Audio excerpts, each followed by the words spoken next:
They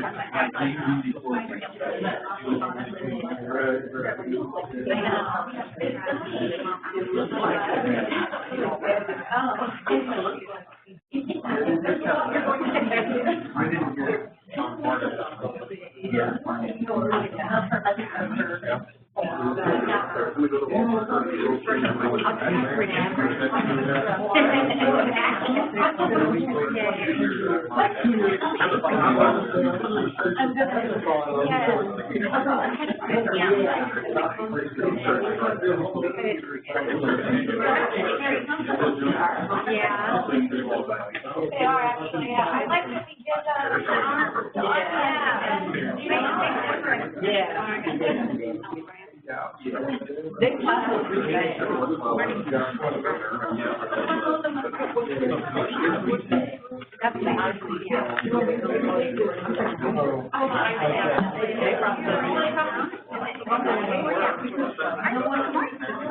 You're not late because we're still having difficulties. I stopped to get some caffeine at the gas station. That's clock right. You're fine. We haven't even started.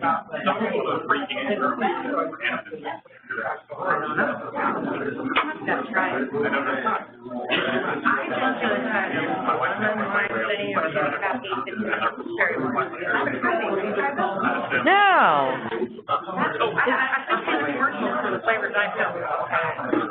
We'll probably try it. I appreciate it.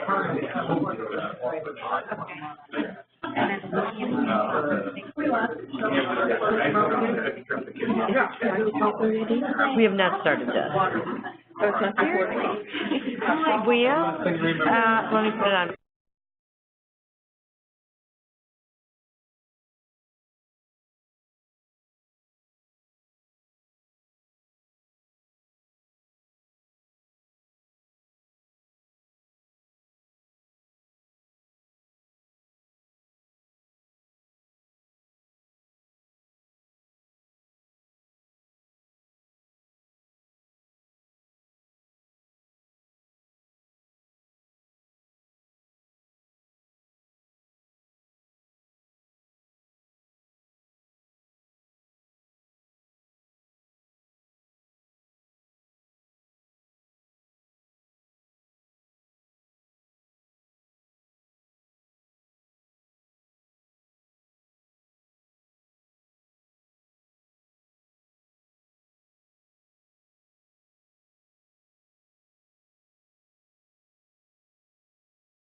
Okay, everyone, welcome back. And again, we apologize for our continued and ongoing computer lab problems. Hopefully sometime over the next day and a half, 2 days that we have left, we'll get that fixed. The good news is we're consistent. We're consistent. Good news is we're trying, but the really good news is you now have another presenter instead of Samantha or I presenting. And so I'm going to turn this over to Amy, and Amy is talking to you about a brand new process related to the direct release. Actually, the implementation date for this is August 20th. So this is not in effect. We'll be going into effect August 20th, and Amy will tell you why we're doing it and how we're doing it. So we haven't changed anything in any of the environments yet. I've made some quick updates in the train org environment. So if you do get in that, in the train environment and in the train org environment, you'll see some of these changes. But in general, other than that, no other environment has been updated yet. Like Lori said, it's not going to be implemented until August 20th, so we're doing the training now. We'll also host an end-user training that will go over the dates for that as well to get everybody prepared for this transition. It's not a huge transition, and we're calling it an enhancement. It's going to solve some of those complaints that we've gotten in regarding the direct release and releases in general, with ensuring that documents are signed and things like that before the vendor begins fulfilling the order. So with that being said, I'll go ahead and get started.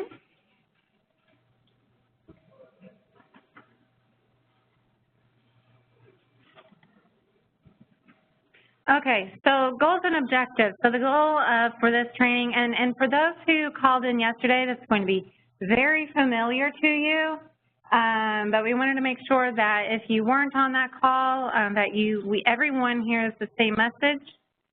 So this may be a little bit of a repeat from yesterday, minus some things dealing with those approval task reviews. So with that being said, the goal for this is for your agency to be able to utilize the enhanced direct release functionality.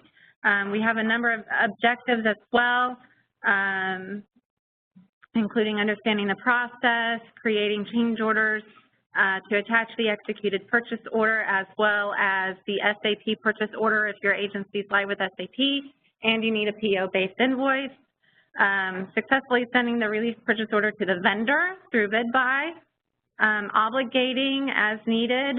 That, of course, does not happen within bid buy, but we want to provide information and a mechanism for your fiscal staff to understand how they relate, and then establish a complete procurement file as we've discussed throughout the training today. So the key changes between the traditional direct release that we had trained on before and this one is now the comptroller's office accepts the bid buy print purchase order for these releases. So that's a huge accomplishment for bid buy, so that your agency is not duplicating the work by placing the order in the system and then also filling out paperwork to send to the vendors or to send to the comptroller's office. The SAP agencies will release off the master contracts in bid buy. You may already be doing that if your agency is live with SAP. I know some of the agencies were a little bit different, depending on if they were continuing to release in bid buy or kind of switch over to SAP, but in general, all agencies will be releasing in bid buy. Please note this does not include releasing off of your agency-specific contract. So if you have an agency contract with a not-to-exceed amount that you're going to order off throughout the year only for your agency, this process does not cover that. This is just those releases off master contracts. So if you have any questions about your agency-specific contracts, feel free to send state user an email, and we can work through your specific questions. So there are also some minor updates in custom column field names.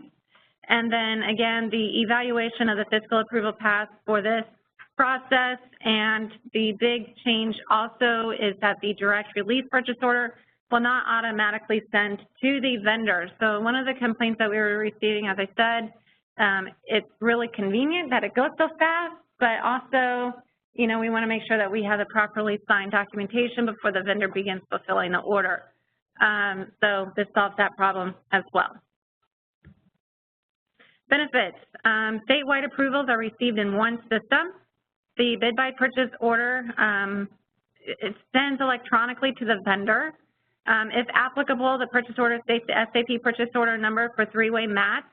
Again, if you're wanting to do a PO-based invoice, you have reduced duplication of work by utilizing the bid by print purchase order for releases as well that we went over. All right, so this is just a real high level process. So these steps are really just to kind of give you an idea of what we're going to be doing between bid by and or SAP if your agency is live with SAP.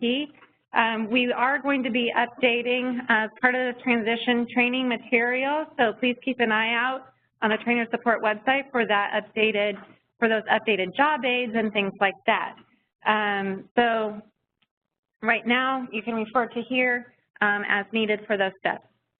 So first, if your agency is live with SAP and holds inventory, you would want to check to say, hey, you know, do I have, you know, these widgets in stock?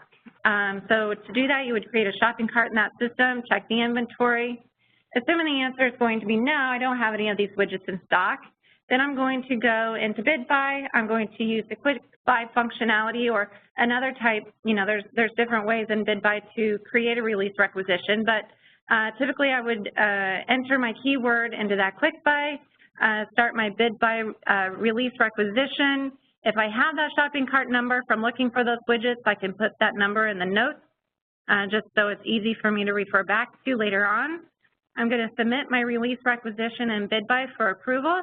Upon last approval, that release requisition is going to convert to a purchase order and ready to send status. So before, for direct releases, it went from release rec to a sent purchase order, sent to the vendor. So that's the big change with this direct release process. If needed, after you receive those approvals and you've converted to that ready to send purchase order, if you are an SAP agency, you would then re-enter SAP, create or update that shopping cart, route the shopping cart for approval, and convert to an SAP purchase order. And that's assuming for that particular need, you would want a PO-based invoice. Again, you know, with your agency and your agency processes, you know, talk to your fiscal staff, talk to your trained SAP staff to ensure that you're completing the process as intended. A lot of this has to deal with dollar amounts for the order or other internal controls or processes that your agency may have placed throughout their, you know, going live readiness discussions and such. So if you have any questions on that and you are an SAP agency, reach out to them, you know, your super user to confirm the process. So you get your SAP purchase order. You're an SAP agency. Now you come back into bid by. In bid by, you're back at that ready to send purchase order. You create a change order on it, and by creating that change order, it's going to allow you to update the fields needed, including the SAP purchase order number as applicable, and also get those signatures from your agency and or the vendor if needed, depending on if you want that vendor to acknowledge, you know, terms and conditions for it. Once those, you know, signed, executed purchase order and or that purchase order SAP number is updated in bid by, you're going to submit that change order for approval and apply it to send to the vendor. So at that point, you would have a sent purchase order. The vendor receives it. You want to choose the option that sends them the email so they can, you know that they have an order sent to them. They can go in and look at it. Everything's there for them to begin fulfilling that order. I also want to point out that this also applies to punch-outs. We had a really good question yesterday about that. So punch-outs are going to operate the same way. The punch-out is not going to send directly to the vendor anymore. It's going to go to that ready-to-send purchase order for you to get the bid by print purchase order document signed by whoever in your agency is supposed to be doing that. If you have any questions about, well, at what point, do I need to get the signature, talk to your agency staff. One of the questions that we had yesterday was that, at what dollar amount do we need it? Those are procurement questions, and like what Lori was saying, we have the tool, but we don't want to interfere with agency processes.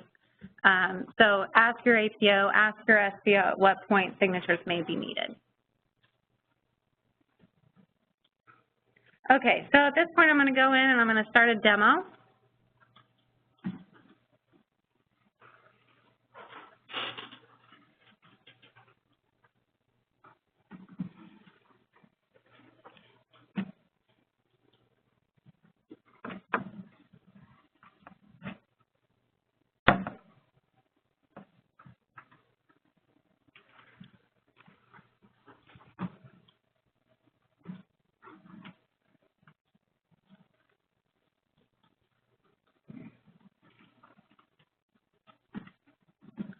Is there a particular point that you would want me to stop and see if there are questions? You can. Okay. We do have a couple of questions, so I'm just going to stop and see what questions we have before we move forward. So if the agency is not live in SAP, will we need to, basically, does this apply to us?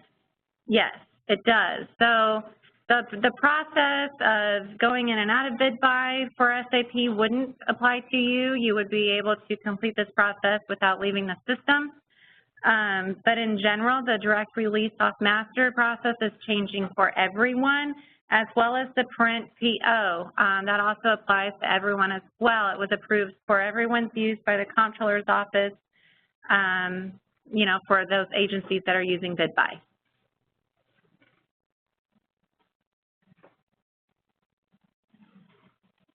Okay, so here we are, and what I'm going to do, I set up a PO in bid buy, and so I gave everyone access to shop off of it, so if you're in there playing around later on, you should be able to search for enhance.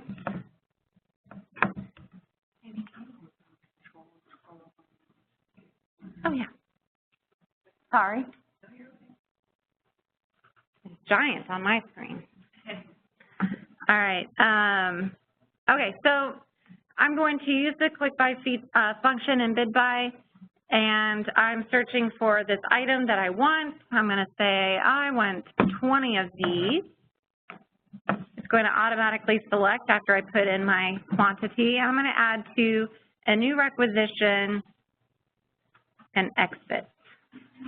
So just like what Lori was showing earlier, now I have my release requisition started. You can see my release rec number up here. It starts at the items tab, so I'm going to go ahead and just hit save and continue. Some of this I'm just going to move through a little bit faster since Lori was showing it earlier, because I really want to show you the print purchase order and the process between bid buy and SAP as that applies to different agencies. So I'm going to go to the general tab, select my type code,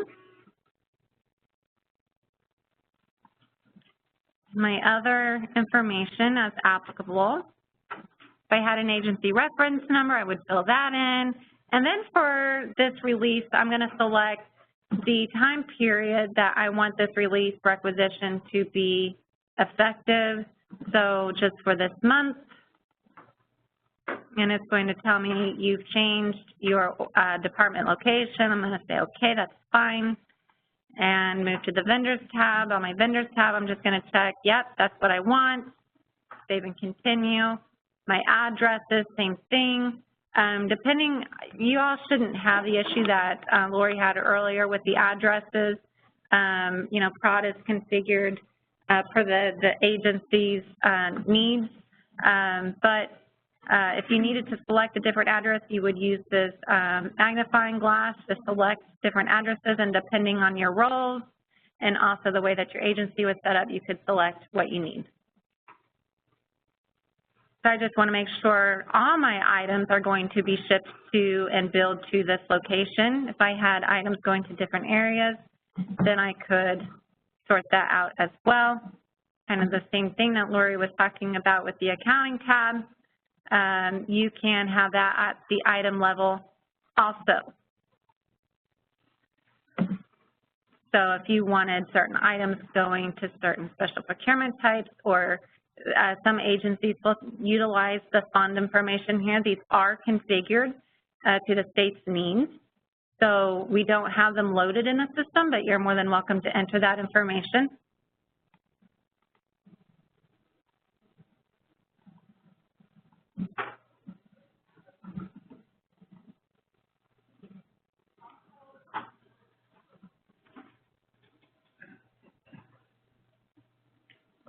Okay.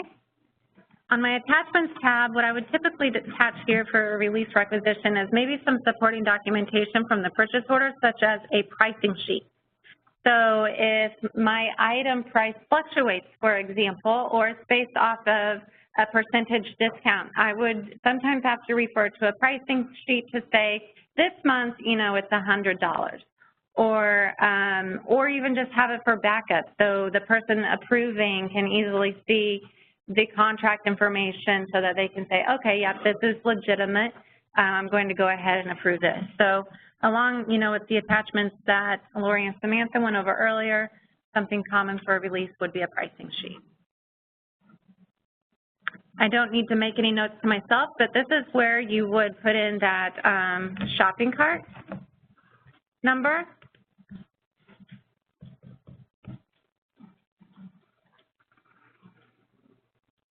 Don't have any reminders, I can go to the summary tab of this release requisition.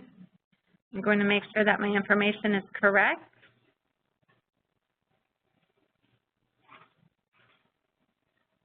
And submit for approval. I'm going to manually add myself just to kind of show you what it would look like. So the screen that we were talking about earlier that you should check where the approvals are at, this is that screen.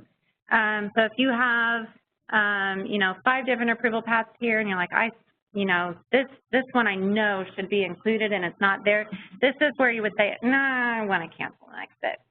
I don't want to submit this for approval. So right now I just manually added myself in, and then I can save and continue to submit for those approvals.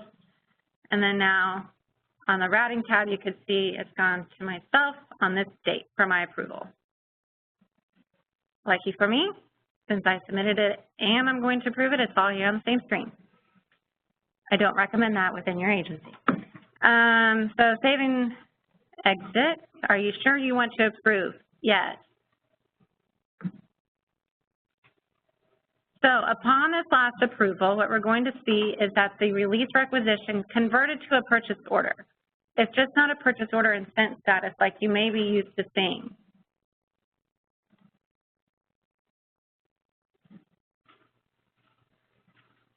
It is in ready to send status. You can see here in the time box, it technically moves through those, but it does it automatically. So this is a really handy feature for you to see that document history. And then you also see that I have these red errors. So on the purchase order, as I kind of mentioned in the training yesterday, if you're on the phone, we can't select, well, I want these custom columns to show on that type of purchase order and these other ones to show on this other type. They all show on a purchase order.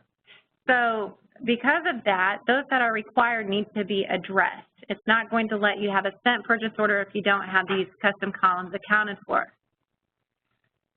So I'm going to go complete a change order.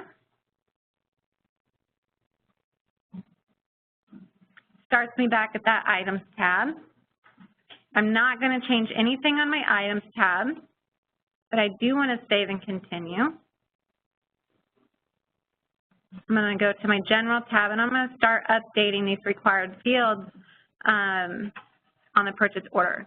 So what we were training on yesterday is we have these release begin and end dates. They come forward from your release requisition.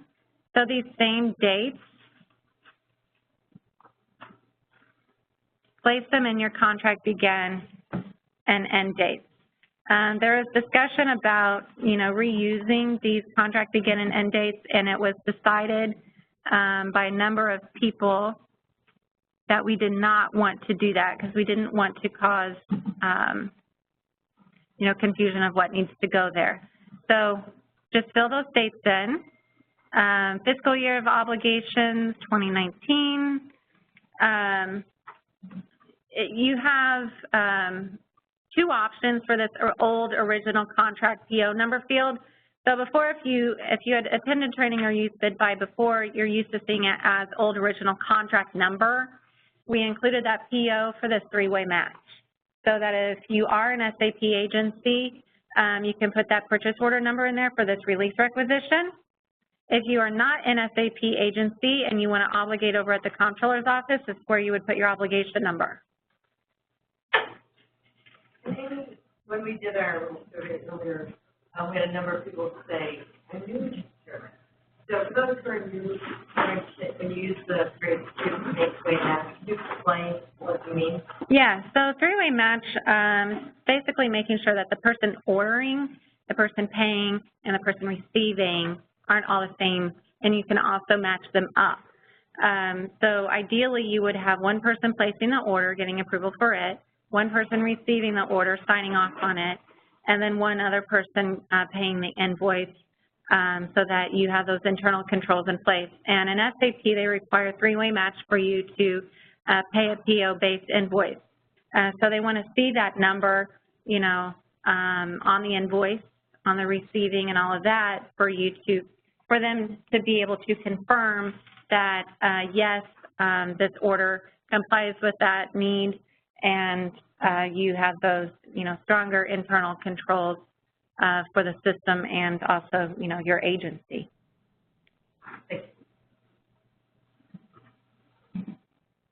So we get some questions too about, since this is a release off master contract, do I need to change this master contract custom column? No, it's going to default to no. The only time this should ever be yes is if you are establishing a statewide master contract for your agency. That's typically CMS, do it in a CPO's office. I know that there are a couple of other agencies that may technically have, state master contracts that are filed, not obligated. That's kind of the biggest difference. But keep this no if you're just doing a release. I'm going to select no, and pretty much all of my fields are updated. So I'm going to save and continue. The other tab that you'll want to confirm is correct is this accounting tab. You'll want to go in, select the appropriate option. Again, save based on percentages, rebuild for all items. At this point, you would also have that executed purchase order signed off, and I'm going to show you that as soon as this change order is complete. I'm kind of a little bit backwards, but I'll show you that print PO and where those signatures need to be for you to attach here in BidBuy.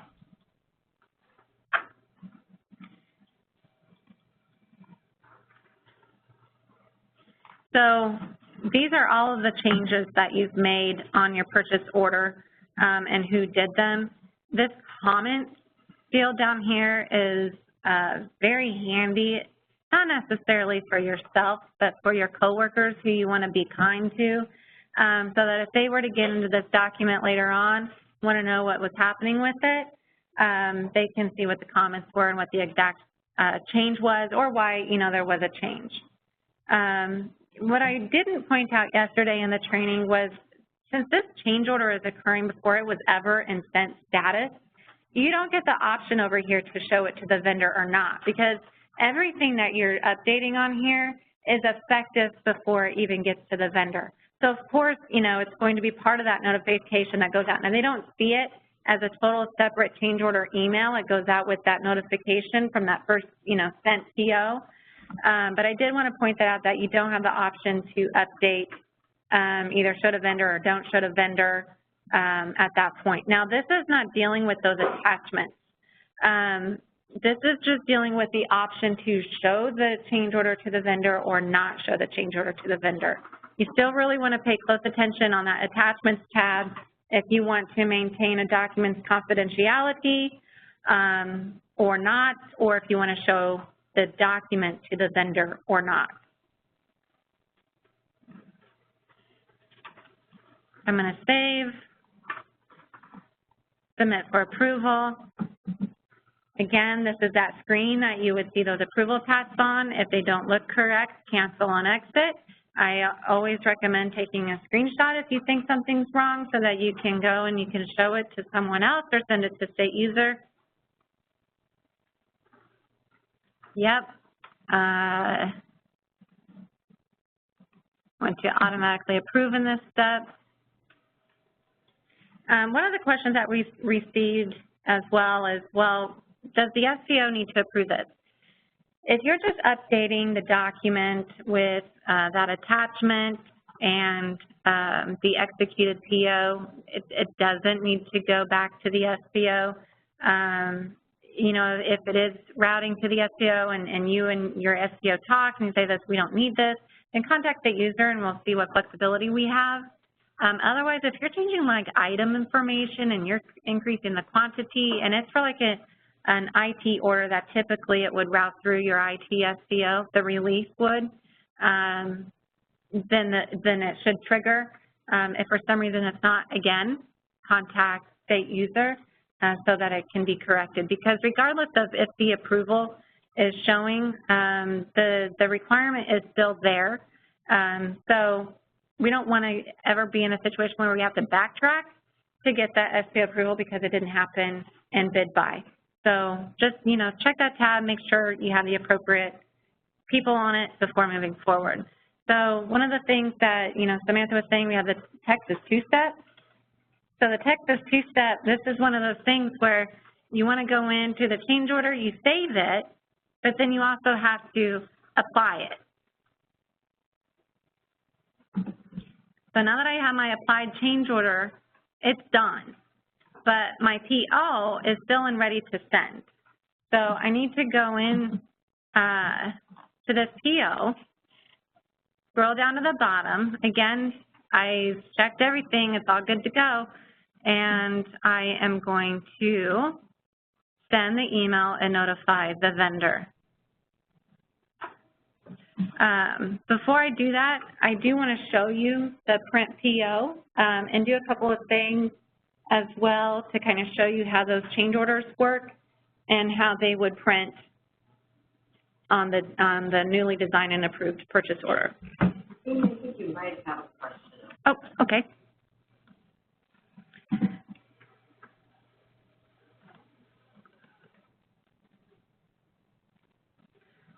Is shopping cart number for Grainger.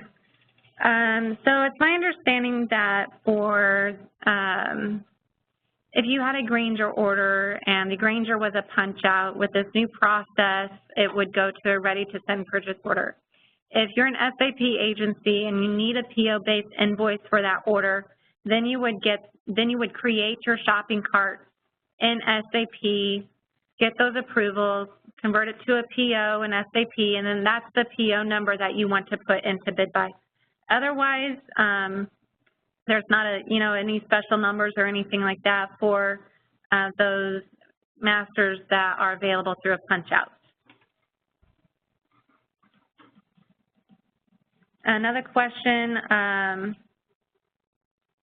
will the document automatically convert to a purchase order after the final rec approval? Yes, it did. It just didn't convert to a sent purchase order. It converted to a ready to send purchase order so that we could complete that change order, get those documents, get the documents attached, and put in that purchase order number.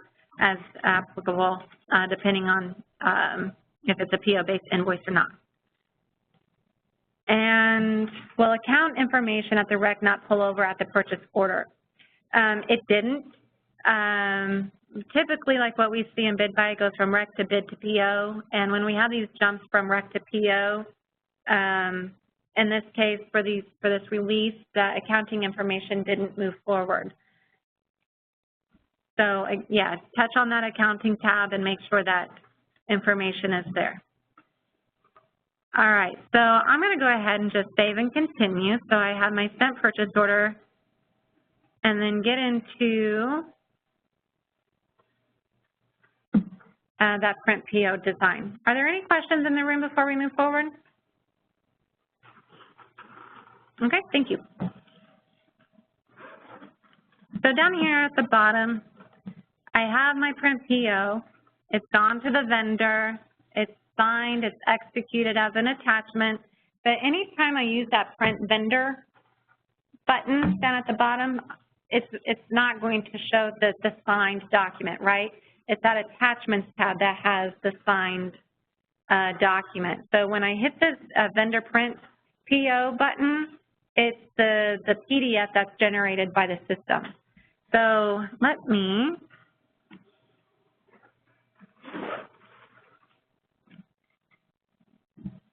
all right. Sorry if the font's a little small, but it started to kind of just a little bit. There we go. That's worked.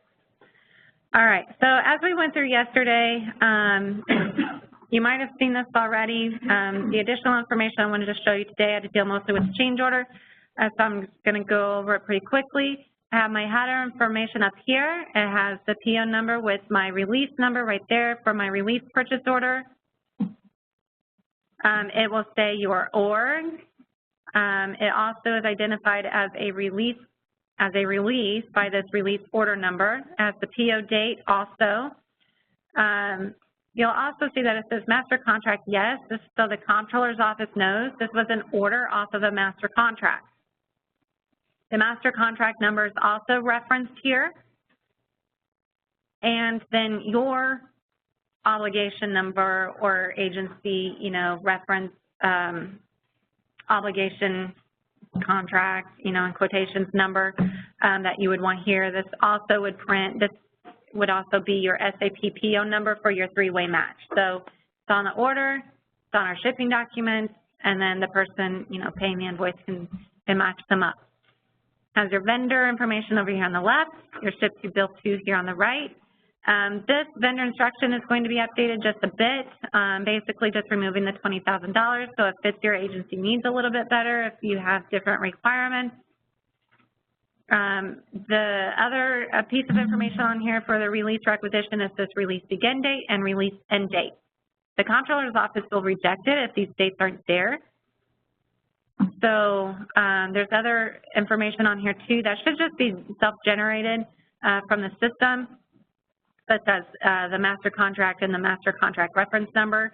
But if this is also missing, you could potentially have an issue with it as well. So just double check those fields, make sure you have the information entered into bid buy correctly. Otherwise, it would need to be updated through a change order on that release purchase order. So it prints here on the print PO. You have your quantity, all of your item information, your description for your item, the NIGP, the item number, all of that. And then I always call this top page of the print PO the net picture. So if you make changes in the future, such as quantity, it's going to show the change on here. So if I decreased it by 5, it's going to show me that I have, a quantity of 15. My total cost would be different, all of that. So this is like the net page. Like it's the most up-to-date, straightforward page on the print PO. You have the second page is typically your signatures and some additional information too that will also be on the second page. It's pushed to the third page right now just because we want to make sure that nobody executes this as a real, order.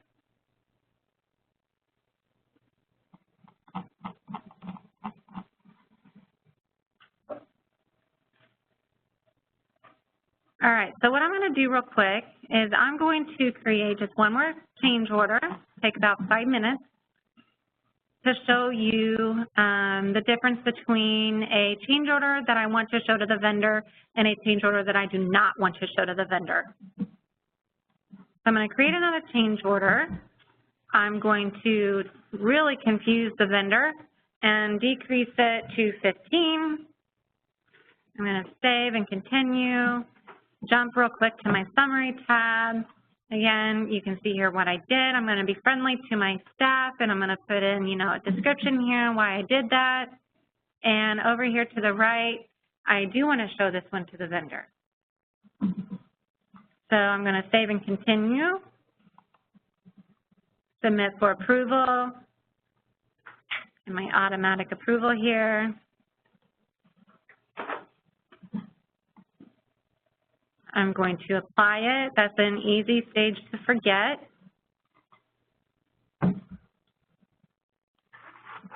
And then you can see now that I have 2 change orders. And my item information here now says 15. So my print PO is also going to reflect that change.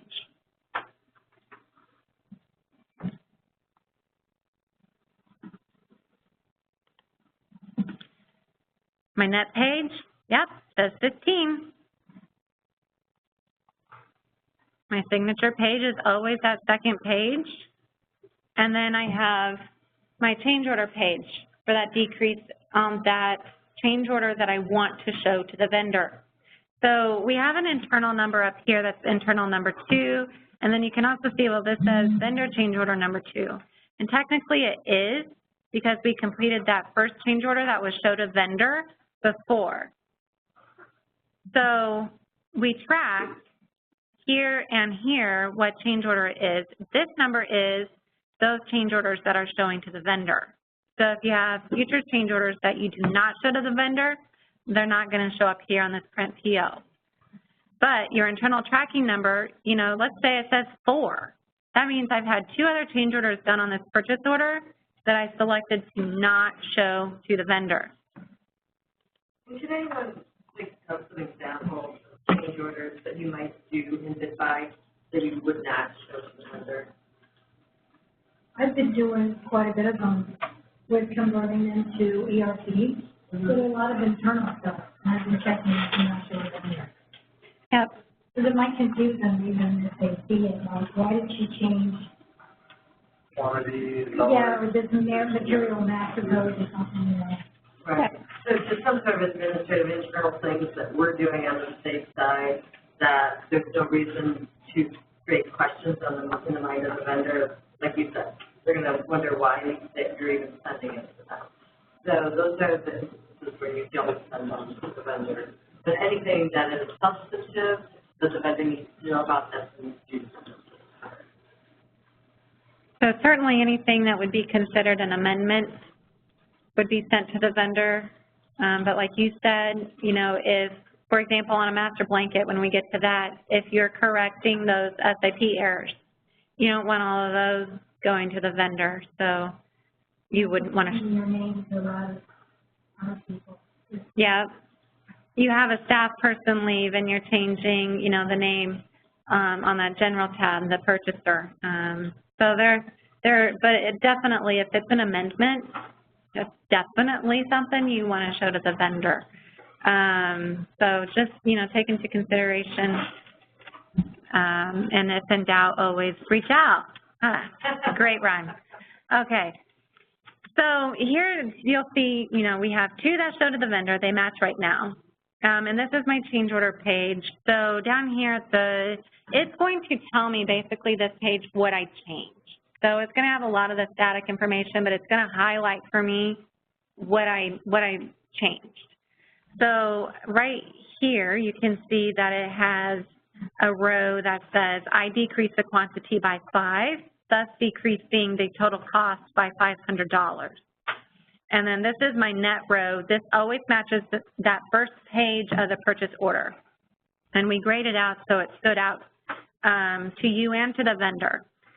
So it shows now I have a net of 15 and total cost of $1,500. It also says, you know, in a narrative form what I changed. So quantity changed from 20 to 15.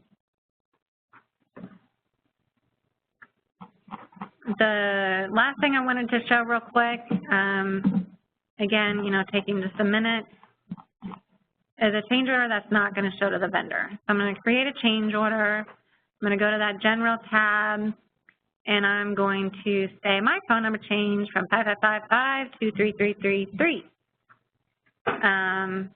Depending on how much you like your vendor, you might want to show this to them or not, but just an example.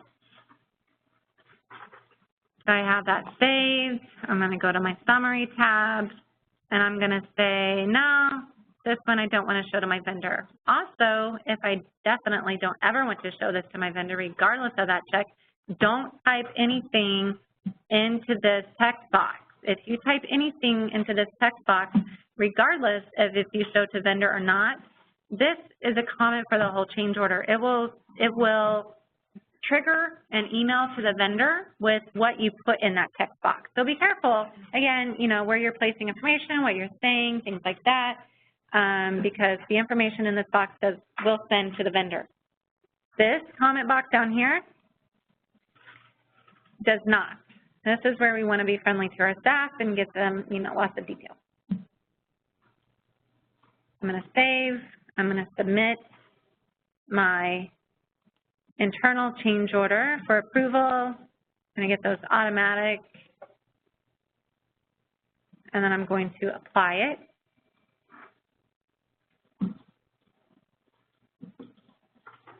And then I'm going to scroll down and show you the difference. Really is just now between the internal number and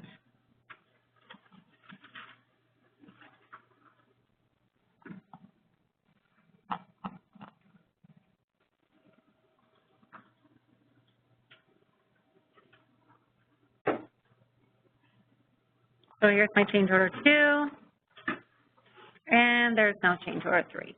It's not showing to the vendor. So it's not there. If I were to do another one, it did show, you would see now this is change order 4 and vendor change order 3. Are there any questions about that? One of the things with the print PO that we really encourage is feedback. I mean, we really encourage feedback in general. You know, you guys are our customers, and we want to make sure that your needs are being met. So if you have any comments, questions, whatever, please send them to state user, and we always take them into consideration. Thank you, Amy. That was super helpful and covered a whole lot of topics that are specific to that enhanced direct release process, as well as being just general to all kinds of activities in bid buy.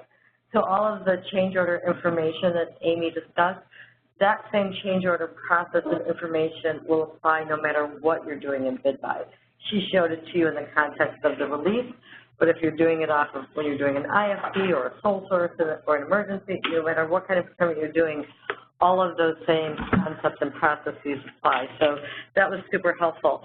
It's just about 2 o'clock now. What I'd like to do, for those of you who have access, and there's one more computer over here, and Paula has not come back, so she may have had something come up. Joel, do you know if her computer was working? Yeah. Okay, so anyone who, I don't know how we pick, but if you don't have a computer that's operable and you would like to move over to that one, we believe that one is operable. For the rest of you, if you want to spend about 5 minutes doing a release off master, as Amy just did it, going into Quick Buy, typing in the word enhance to get a line item to come up, and then walking through those steps, that would be helpful. If you are at a station that the computer isn't working and you want to go and team up with someone, that would be great. Like I said, we have an open space too. And when that is done, we'll take a break. So let's see, what time is it now? 2:01. So if we could come back right around 2:15, 15 minutes to kind of work through that example and take a break, that would be great.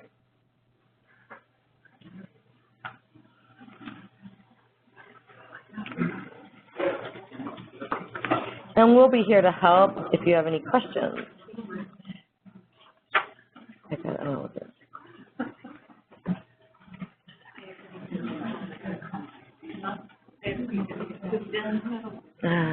We got them all. I got them all.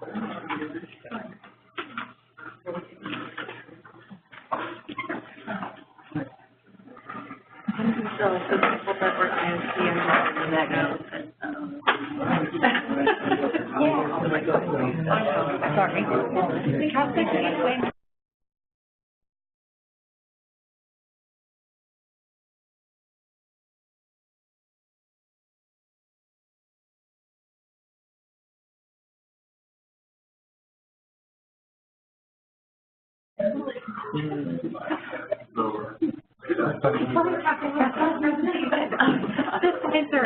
This is Lori.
To all of our ISP folks who weren't able to log in during the last session, you've been fixed now, so hopefully you're able to access it and are on. This recording will be available, and you will be able to go through and re-listen to this. We also had the same session yesterday, and that recording will also be available. So just so everyone knows, if you missed it, we're on break right now. We're going to come back at 2:15, and you should be good and able to access the recording.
Okay, I think we're going to go ahead and get started.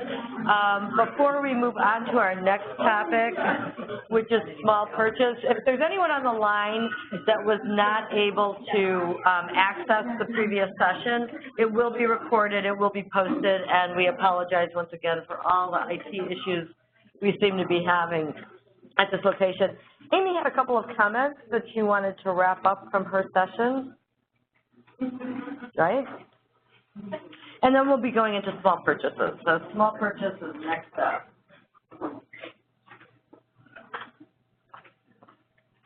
All right, so just real quick, a couple of important slides that I wanted to go over.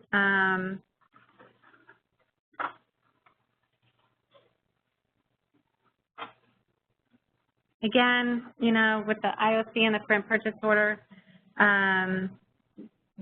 we received approval for the print purchase order for release of master contracts. You know, we're confident and seeking approval for the agency-specific contracts as well as master contracts, but we haven't gotten that formal sign-off yet from the comptroller's office. So again, the print PO is approved for releases. And the only other thing that I wanted to kind of go over are the next steps for us. Like I said earlier, we're going to do the end user training on the 13th, and the transition date for these changes is August 20th. We also received a question about the release begin. Oh, okay. I think we're back on. We had a comment about the sound going out. We had placed everyone out on mute. So if you could confirm, someone could confirm that they can hear me, that would be helpful. But I believe on break we had placed everyone on mute, so would have been very quiet on our end.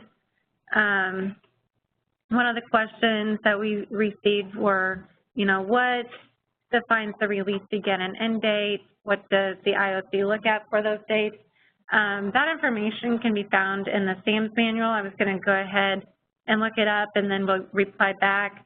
So give me a minute on that. Next break, you know, I could follow up on that information. I just don't want to misspeak, but the information is in the SAMS manual and what the comptroller's office would expect for those release begin and end dates. Thank you. So to see if we're all awake, just a couple of questions as we move towards small purchase. So right now, what is the state's small purchase threshold? 100,000, right? Changed not too long ago, and it's 100,000.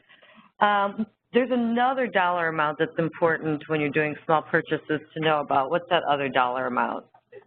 10,000. So if you do it under 10,000, you do it one way. If you do it over 10,000, you do it another way, right?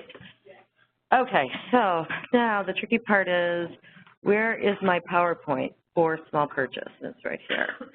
What I'd like to do, hold on.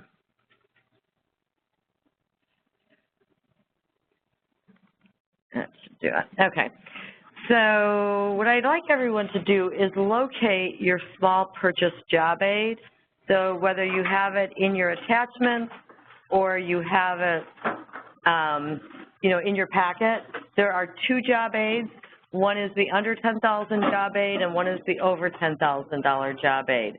The reason I'm asking you to do that is because you're going to, most people have really come to rely on these job aids. So understanding how the job aids work as we go through this and being able to write some notes on your job aid, we really just want you to get familiar with the job aid. And for those of you who are in the room, it says number 10, small purchase, and then it identifies whether it's under or over. So having said that, if you've got your job aid, we'll go ahead and get started.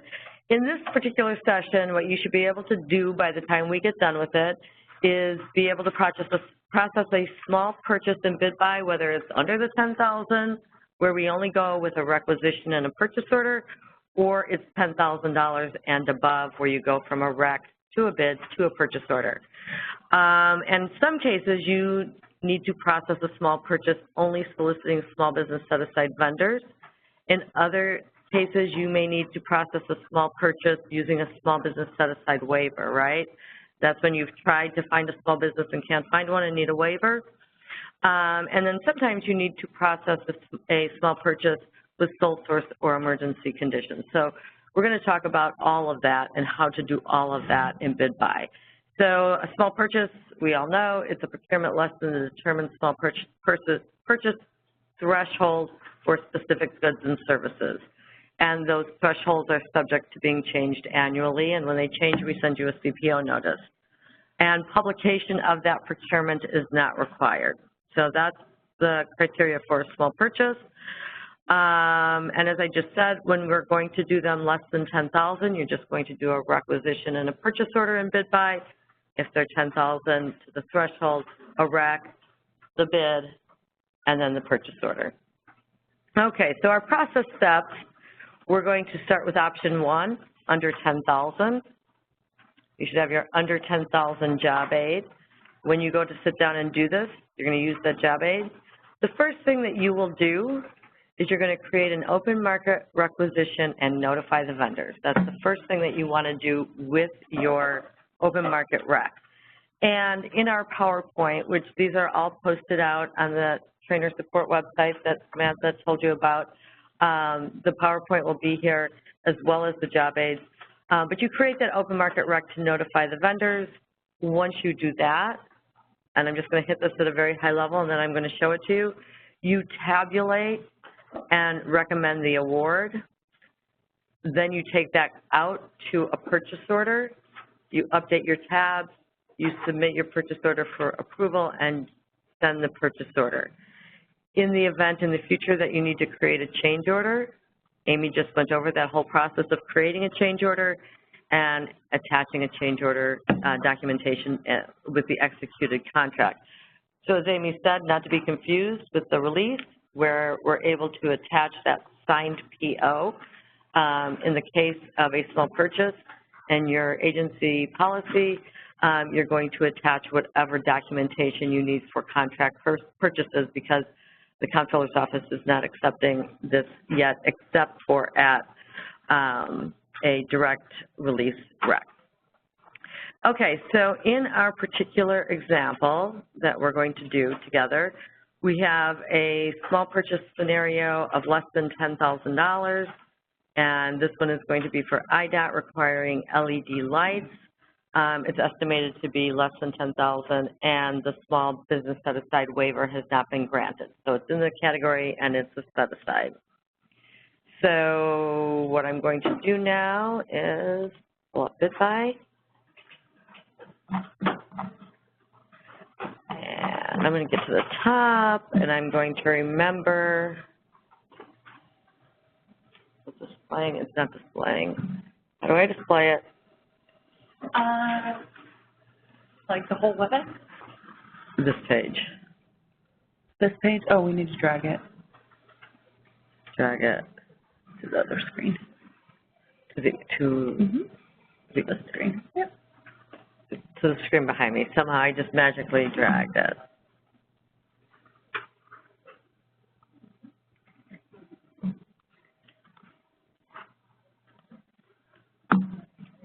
Oh, it's going back to this one when you enlarge it or something.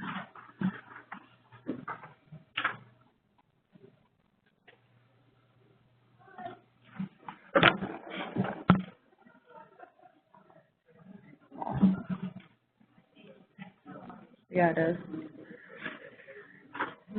Larger than charge. Can we set this computer to just be one screen? Yeah.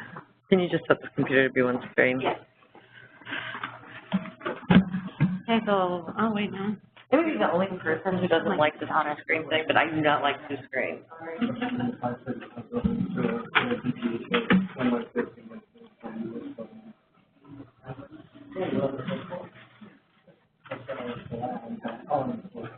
So as you're looking at your job aid,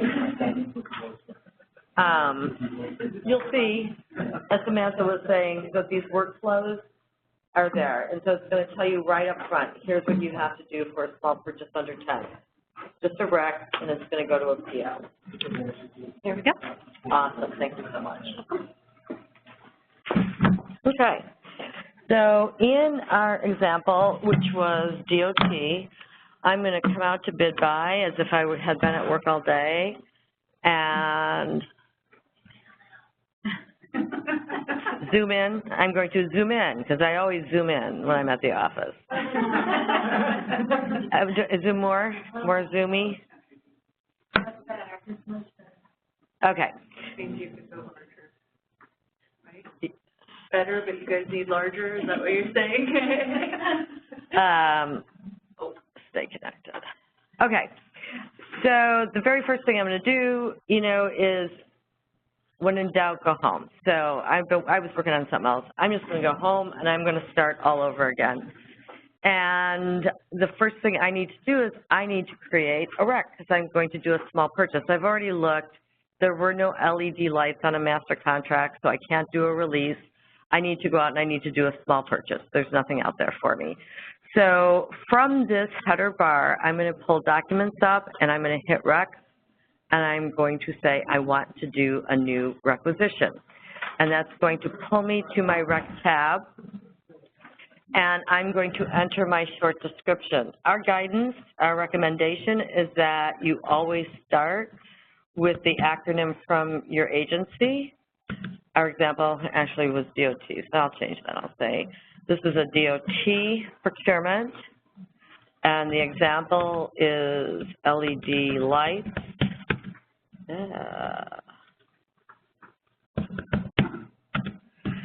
And another suggestion we have is including your own initials in the short description.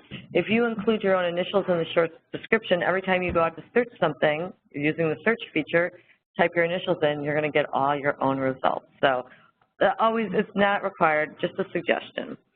So I have a rec in progress. I want that in my train department. I want it in my train location. So you want to pick your department and your location. That's going to trigger lots of information from within bid buy, so make sure you pick the right one. Required by date, again, it's not a required field. There's no asterisk over there. But if you do have a required by date and you want to communicate that, go ahead and let everyone know when you're going to require that item by. Can anyone tell me what my rec type is going to be? What kind of a rec am I doing? Open market. Okay, good. So I've gone down, I've picked open market. Alt ID is not a field that we're ever going to populate. My agency reference number, I'm going to say my agency reference number is 23456556. If there's a special procurement type, this is where I would identify if we were doing a small purchase with emergency or sole source conditions, I could indicate that.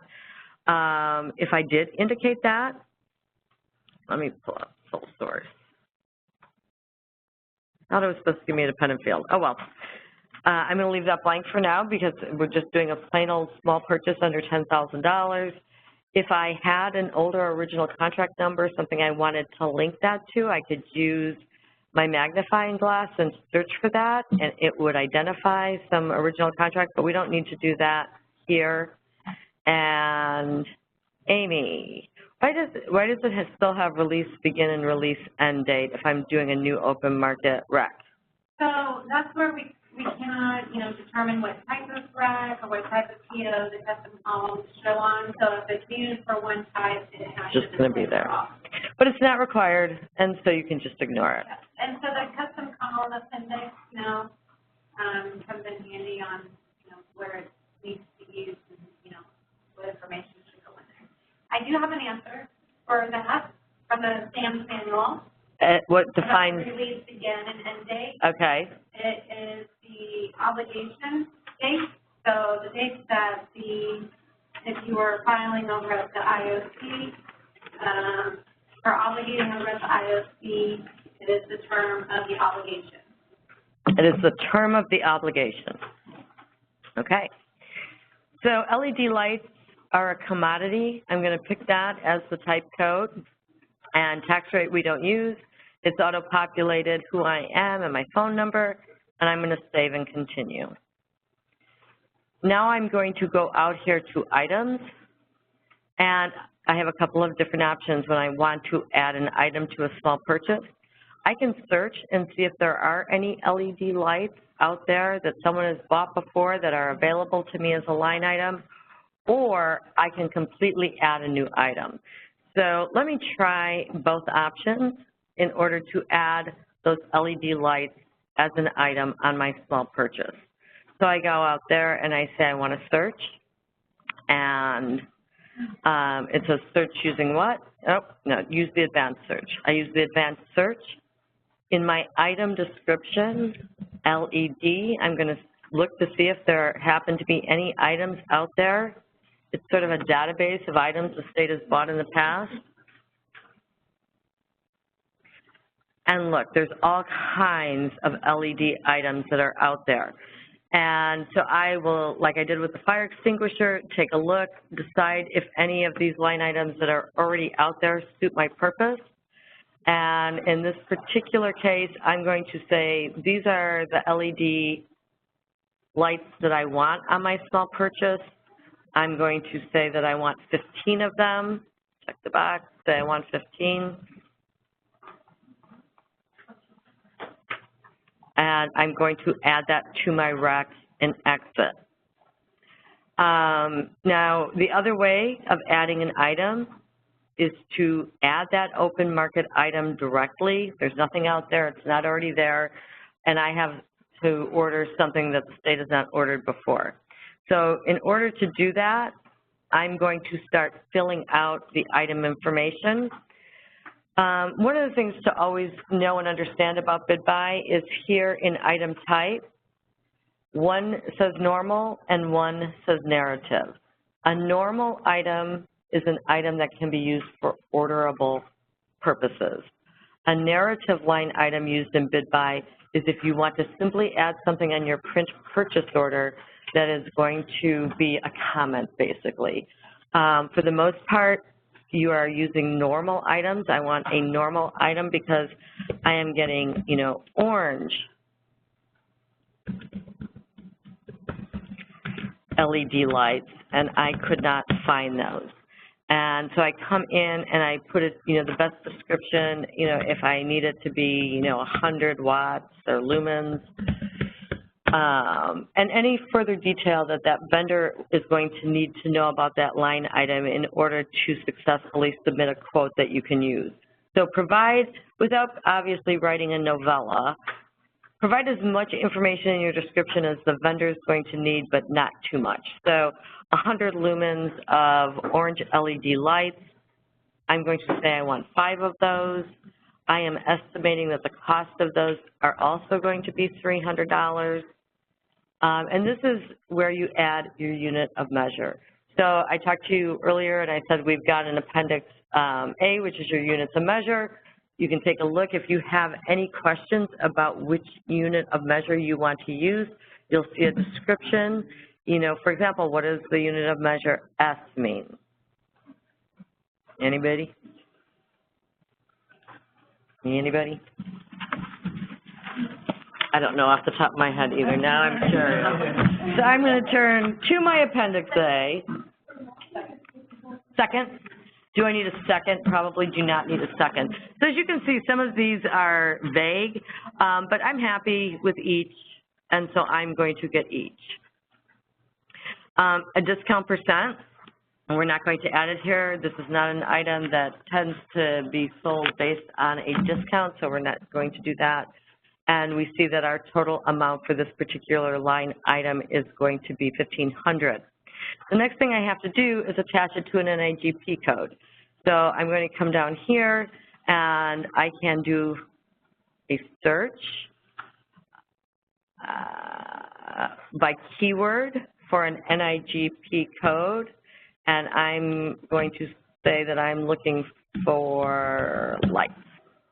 So I'm going to come out here and I'm going to search and see if I can find an NIGP code that I think is the right one. And this one is, as you can see, you have all kinds of different NIGP codes to select from. So you want, of course, to get the best results, reach the best vendors, and so you want to pick the NIGP code that is going to be most closely associated with what you think you want. So I'm just going to say that that's a beacon, and I'm going to save and exit. Once you add your NIGP class, you can also change your class item. This came up for some reason under aircraft, and beacons, visual runway. But you can pick your NIGP class and your NIGP class item and go ahead, and then you have options down here to save and add or save and exit. So if I'm happy with it's IDOT and they needed aircraft beacons, I can go ahead and save and exit. So now that I have that, I have 2 line items here. I have my LED street lights, 15 of them, and I also have my orange LED lights, 5 of them, and an estimated total cost of $6,000. Once I have my line items added, I'm going to go ahead, save and continue. And you'll see it jump. That's how you know that you've gotten through. And now it's going to be time for me to come out and pick my vendors. So in picking my vendors, I can come out and I can look up and add vendors. And what kind of vendors am I going to want to add to this small purchase under $10,000? Small business set-aside vendors. So when I'm using my advanced search looking for vendors, as you can see here, I have lots of different options. So I can come out here and I can look at small business set-aside. If I say small business set-aside, yes, and click find it, I will get all of the small business set-aside vendors. I can select them and add them and save and exit. One of the things that I wanted to really point out that has been a little confusing for some people is there's another option when I'm searching for vendors. I can also come down here and I can find and click find vendors for all commodity codes on the rec. Some people have gone out and they've gone to the small business set-aside and said, yes, and I want small business. And can you find the vendors for all commodity codes on the rec? With the expectation that they're going to get small business set-aside vendors in that NIGP code. I just want to point out that that set of functionality is separate. So you have a choice. You could either find the vendors for all commodity codes. That's one option. Or you can use any combination here of search criteria. But I just want to make sure everyone's clear. You either use this search criteria and click find it, and you'll find it based on your search criteria, or you click find vendors for all commodity codes on the rec. Does that make sense? That those two don't work together. Put the NIGP code on that. You could put the NIGP code on that if you want to specifically solicit for the NIGP code, yes. You can, yes. And we were in aircraft and we were in beacons, right? So 27, 27 beacons. So I could do that and I could look for just small business set-aside vendors in that NIGP code, and there happens to be one. Imagine that. So I could save and add that. So, and that's the other thing to know. When you are adding vendors, you can add them multiple times. So you could go back and let's say there was another related NIGP code. You're like, yeah, I think, aircraft beacons is the right NIGP code, but I also think road beacons would be good. You can do multiple adds of your vendors, multiple searches, and make your list longer and longer and longer, so that you get as many vendors as you need. Because the goal is to get the most competition, but also not annoy people and annoy vendors by sending it to too many vendors that don't want to see it. So finding that right combination. Yes? So if you have, like when you pick your list and the list continue on another page, if you hit the select button, would it select all over the other page, or you have to select each page to select all? That is a really good question. Do we know the answer to that? Yeah. Okay. I find narrowing it down, I mean, you don't want to narrow it down too much, but, you know, you also want to make sure that you get, you know, within your community to ensure that you have a good competition, proper, you know, competition. So reviewing those NIGP codes, that is sent for that solicitation, ensuring that you solicit those vendors based on the NIGP code or like other categories. You need to solicit the small business vendor community so that you don't have 10 pages that you need to add. But yeah, I believe it's by page, if I remember correctly. I think it is. There is a select all, and so if you use the select all, I would just verify my results and make sure that we got them all. So what I'd like you to do now is turn to the second page of your job aid and look at the vendor tab section of this job aid. So you'll see the way that we have it sorted. Again, this is a job aid. It is not the definitive work on how to do a small purchase and bid buy. This is your quick instructions, but let's see what it tells us to do. So the first thing it tells us to do in the vendor tab is to look up and add our vendors as appropriate per the small business set-aside process and click find it and select all to add your specific vendors and then save and exit. So, and actually what we have right here right now is save and continue. The other thing is we are going to click and select here, publish informal bid on web. Publish informal bid on web is tricky, and what you need to know is that publish informal bid on web does not, some folks who maybe got in trouble doing that? Yeah, an RFP. An RFP, okay, so that was good. Good move. The vendors can see it before it's supposed to be out. Yeah, that's awesome. That's what we're talking about, that whole set of vendor thing. Right. This is that point. Yeah, this is the point.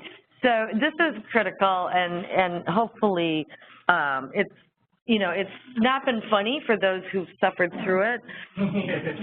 When you click publish informal bid on web, we're doing this for a small purchase. We don't intend to publish out a full-time solicitation big time like you would if you were going to do an RFP. All we want to do, what in bid by publish informal bid on web means is that when we save this out and put these dates in, those vendors that are on this list will be able to see this solicitation. So important to think, vendors on their side of things, they log into the system, they have a workflow, they have a desktop. So in this context, publish informal bid on web means that it's going to publish into these vendors' workflows in their side of bid buy. That makes sense? The words don't make sense. Hopefully the explanation does. So only use publish informal bid on web when you are doing this small purchase under $10,000 and you want vendors to be able to see it right away. Okay. So going back, you say publish informal bid on web. We are calling this a restricted informal bid because it is a small purchase under 10. We're only soliciting these specific vendors. We do not want the whole world responding. We only want the smalls to have an opportunity to see it. And now we have a bid ending date. So how long do we want it to be posted out for? With a small business, a small purchase under 10, we can publish it for 5 days. We can publish it for as many days as we want. So if today is August 7th, let's call it, I want to get my responses by August 13th. And the bid available date, I'm going to pick now. And purge date is not a field that we use. We don't purge things from the system. We have unlimited space on the system. We can keep adding these forever and ever, and we have unlimited storage space. As soon as I click save and continue here, those vendors are going to be able to see that. So if you accidentally do it when you're doing an IFB and you're just going along and you're just getting ready and you accidentally make all of those selections doing a $50 million RFP, the vendors out there are going to be able to see it. So don't do that unless you're doing smalls under 10. That's even if you put it out and it's not available until next week, they can still see it automatically when you get it. All right. I believe there's every possibility that they can still see it. So it is a very important, err on the side of extreme caution, and when you're training others to do this, make sure they understand that's a very powerful, published informal bid is very powerful, only use it when it's appropriate, and your job aid tells you to do it. And I would almost consider when doing a small purchase like this, that you see that tab last. I mean, we typically say work from left to right, but, you know, just to be careful on small purchases, it wouldn't hurt to do that tab last, just to make sure that the dates that you want to show, you know, have been updated and all of that. You know, if you leave things and come back and stuff, so. Yes, be very careful. Powerful, powerful tool. If you start hearing from vendors on something that that's in process, you don't want anyone to know about, and they're all like, this is awesome, where do I submit my bid? That's what you did. You published it accidentally. Not that, you know, there aren't other people that have done that. Okay, so, no, and Joel's not the only one. There's quite a number, and when it first started happening, we were stumped, weren't we? We were like, what, how are these things? We didn't know either, so it's not on Joel. It just is not really clear the way those words read. So you go in, you update your addresses, your accounting, what are you going to pick here? You will still need to put in accounting, and they're going to pick not applicable because it's, how did this long list get in here, Amy, when it was? Because it's the state of Illinois, okay. This is what the list now looks like. Instead of the short list that we used to have, here are all your special procurement types. So go ahead and select not applicable, which means there's nothing special about this. We don't need a special approval path. So pick your not applicable, save based on percentages, rebuild for all items, and routing. We haven't sent it anywhere yet, so nothing's going to show up. On your attachments on a small purchase, you may be attaching a procurement justification form, other documentation that's important at your agency. You can make yourself any notes that you want, give yourself any reminders that you want, and go down here to your summary, submit it for approval. And for our training purposes, we just do automatic approval, or you would normally see an approval path here. And an approval path on a small purchase under 10 is generally going to be a pretty short approval path. You sent a note on the notepad. Yeah. Is there a question over here, guys? Yeah, I just wanted to see if there was a question. Okay. So on the accounting tab, you say based on percentages, then rebuild for all items. Great. And then to the question about the notes may not publish publicly to the vendors, but like if you were doing this in conjunction with another agency, or you're doing it, you know, as it relates to the SPO function, notes added in may be viewable with the agency too. So I always treat the notes section as the front page of the Chicago Tribune. If you wouldn't want it there, you probably don't want to put it in notes. It's FOIA-able. Just be very careful. But feel free to use it. I mean, use it as much as you want because it's a great tool. Okay, now. So with these job aids, they are very higher level. So some of the things that you guys are doing in each of these tabs, not every single step is going to be included in these job aids. It will be, and I'm sorry, I'm like my back towards people, but those process manuals that are on the website are going to be your very intricate, every single step with pictures and everything that you're going to go through. As you're using these job aids, once you get to know the system, you know every time you're on the accounting tab, you say based on percentages, you rebuild for all items. If you add line items, you do the rebuild for all all line items again. It's just things that you, as you get to know the system, it's the same no matter what document, no matter what process you're in. So as you're seeing these job aids and you're using them with you, as you get back to your office and everything, just know that there may be certain things on there that it isn't every single step-by-step. It's very high-level overview of the process, but gives you the specific directions for those processes. Which is a perfect segue, and the reason why we printed these. This is our process manual that we have for all of our processes and bid buys. 4 or 5 pages for a job aid and 100+ pages for a process manual. When you are first learning it, or when you are first preparing to teach it, you're going to want to work inside these process manuals because this is where all of the details are. The job aids are for using in training classes to give people that quick outline, but we printed these out. There's one in this classroom for everyone. So, and since small purchases are so popular, if you wanted to take one of those with you before you leave today, or even come grab one, you can. But that is the difference in terms of what Samantha was pointing out between a 5-page job aid and a full process manual where everything is fully detailed for you. I'm going to hand these out to everyone because we printed them for everyone.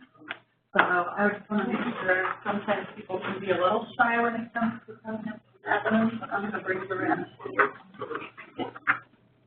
And then you said small purchases under $10,000, they don't have to be published for 14 days. No. Okay. No, this is a very informal process where you're reaching out to vendors trying to get quotes. Gotcha.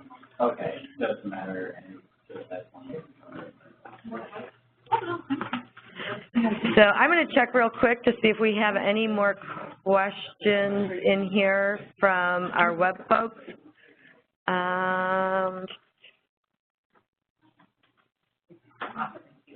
Yeah, someone made a comment about changing addresses before you publish the informal bid on web. Good point. And should you add a small purchase design memo at attachments? Yeah, so I think the small purchase design memo is a very specific agency document. If your agency requires a small purchase design memo or a small purchase special memo, whatever your agency is going to require, you should attach, and that would be specific to the agency. So you may have some agency-specific attachments that you're going to be attaching also. When you come down, so now you're at, you've gone through all the tabs, you put all that information in, and now the next step is to receive your quotes. So during this period, you will be receiving quotes. You've published this informal bid on web, and before you do that, after you've completed it, you will click Notify Vendors. What Notify Vendors does, we've already published it and it's already out there should they be on BidBuy and looking at their own workflows, but the Notify Vendor will actually send them an email. So when you go back after you've completed it all, you click Notify Vendor, you check which ones you want to send the notification to, and then you click Send Notification to the selected vendors. You'll see here it will list the vendors that are going to receive it, who it's going to be from, and all of the information that's system generated for the email that's going to be sent to them. If you wanted to add some additional text in the body of that email, you could. It's a pretty detailed memo or email, but you can go ahead and you could add items if you'd like. So you can add info in the text. Aren't you obligated to select all of them, the vendors? Yeah, Yeah, I don't know of a reason why you wouldn't, and these are some of the things that are sort of part and parcel of our cloud-based system. So we know what we're supposed to do here in Illinois, and you should. All the ones that came up that were small business set aside in the right codes, send it to them. So yes, select them. And you can make some changes. This attachment section down here, just so you know, don't use it. It doesn't function. And you shouldn't be using, the only place you should be using attachments in BidBuy is on the Attachments tab. So if you're going to use attachments, do it on the Attachments tab. Don't do anything down here. And then go ahead and click Send Your Notification and say OK. Okay. You said earlier, if only one vendor showed up, it's still okay to go ahead? It doesn't become a sole source at that point? Yeah, so that now we're getting a little bit more into the procurement code side of things. But yes, technically under the $10,000 threshold, you can award to any vendor, but there are special requirements of things that you would want to do in terms of it then becoming, you know, it could be a small purchase with sole source conditions. And the vendor doesn't know that he or she is the only vendor, right? It doesn't tell them that. So yeah. they're gonna proceed as though they're in competition, not with the knowledge that they're the only vendor in that code? Ideally. Okay. Ideally. But they may know that. Generally speaking, if you're the only vendor in a code, you probably know that, right? Possibly. But I know that there are multiple vendors that are set up under every NIGP code. So I don't know that there is any in the system that only has one. Because well, no, but if they, what my, no, that wasn't my point. My point was if only one vendor showed up for the NIGP code he was soliciting for, he wouldn't necessarily know that unless he had looked up in the system all the vendors in that code, I guess. Okay. Okay, so at this point, because it is small purchase, because it is informal, I can come out immediately. We have it just out there, they've gotten emails, and vendors are not required to submit their responses in BidBuy. That's across the board for all of BidBuy. There is no requirement that a vendor shall submit electronically. We want them to, many of them are, but vendors still have the option to submit a response via paper. And the reason for that is just so we don't have any barriers to vendors who don't have easy access and can't work within an electronic system. That could potentially change someday, but as of right now, it has not. So let us say that this particular vendor Sugar Jar sent me an email with the quote. I can go in and immediately, because this is a small purchase, because it's very informal, and I can create a quote for that vendor as part of the state. This is how simple it is for the vendor. If the vendor themselves had received the email and wanted to enter in a quote, this is exactly what the vendor would be doing. So in this particular case, we look, we see, and all the vendor really has to do is come in and put in their unit cost. So in this particular case, Sugar Jar is saying, is this Sugar Jar? Yeah, is saying that their unit cost, each of the 15 LEDs are $250. And you can see they typed that in, and they went in and it extended out to show the extended amount of $37.50. It automatically did that. And for the orange LED lights, we're at $275. So this vendor who sent me their quote via email submitted a quote for a total of $5,125. Yes. But you don't want to open those quotes to actually bid quotes, right? So we're not Send you a bid through the email, you want to wait until actually bid quotes when you get their quote, right?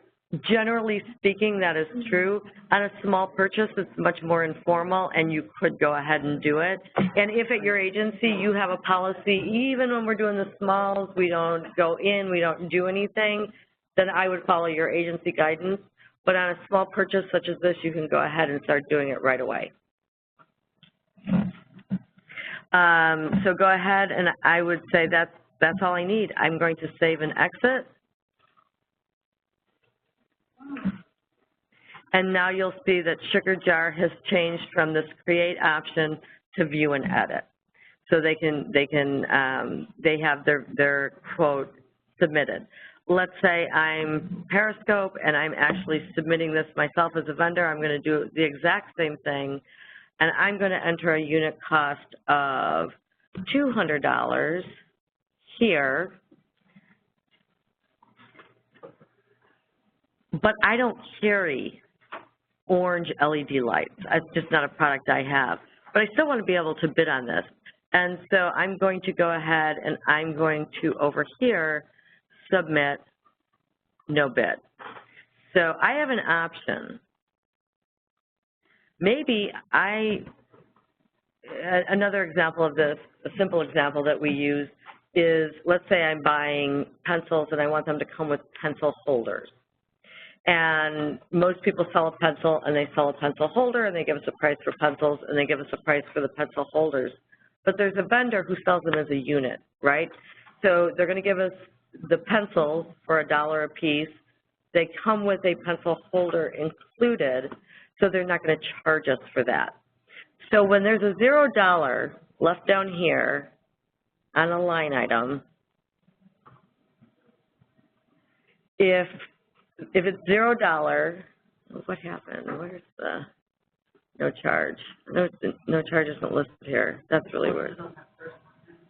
It was listed, right. So this one is here. So the quote total is by default. If we don't put any amount in, the default is that the vendor is going to provide it to us at no charge. If we don't put a price in, the default is that they're going to provide it at no charge. In this particular case, it's $200 each. It's giving the extended amount, but I don't understand why quote total is showing up there as no charge. Amy, can you take a picture of this with your phone, if you don't mind? But if I'm like this instance down here, so no charge is when the vendor's not going to charge the state for something because the pencil holder is included. But if I don't want to bid on orange lights, I can select no bid. So I've put in a bid of $3,000 for the 200, for the 15 at 200, tabulated out at a $3,000 extended amount.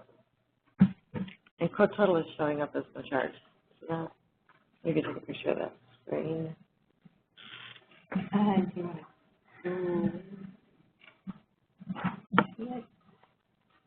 It's no bid selected on the right. No. Why it would show up like that is really weird. Did you not award it? I haven't, but it still shouldn't show no charge, right? See what happens if I save and continue. It did. Okay, it extended out once I saved and continued. So, oops. But that's the difference. So the difference between no charge, free to the state, no bid, I'm not submitting anything, and that's the difference between no charge and no bid. So you always want to be very careful when you're making those two options. So I'm going to go ahead on this one, and I'm going to save and exit. And now you'll see that this particular bidder, I now have two. I'm going to go ahead and do one more real quick. And on this one, I'm going to bid 500, submit a quote for 500. And over here, I'm going to submit a quote for 75. And it gives me my total extended amount of 375. Save and exit.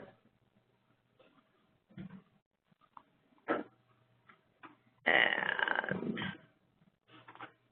close that out.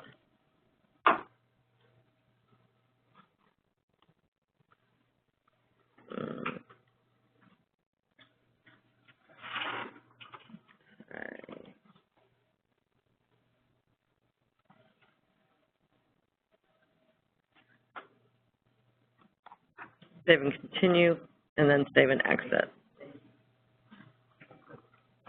So hit the save and continue, and then the save and exit. So right now, I have 3 quotes on here.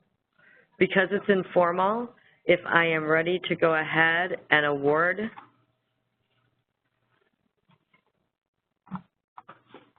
Let's see.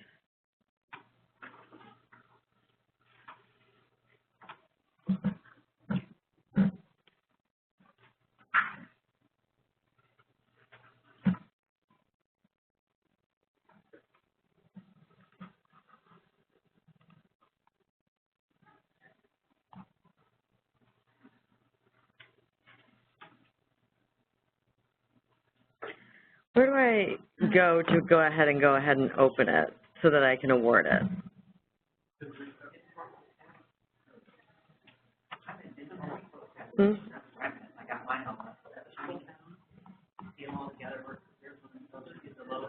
We're not converting it to a bid. No, are we convert to PO? I don't think we convert to PO.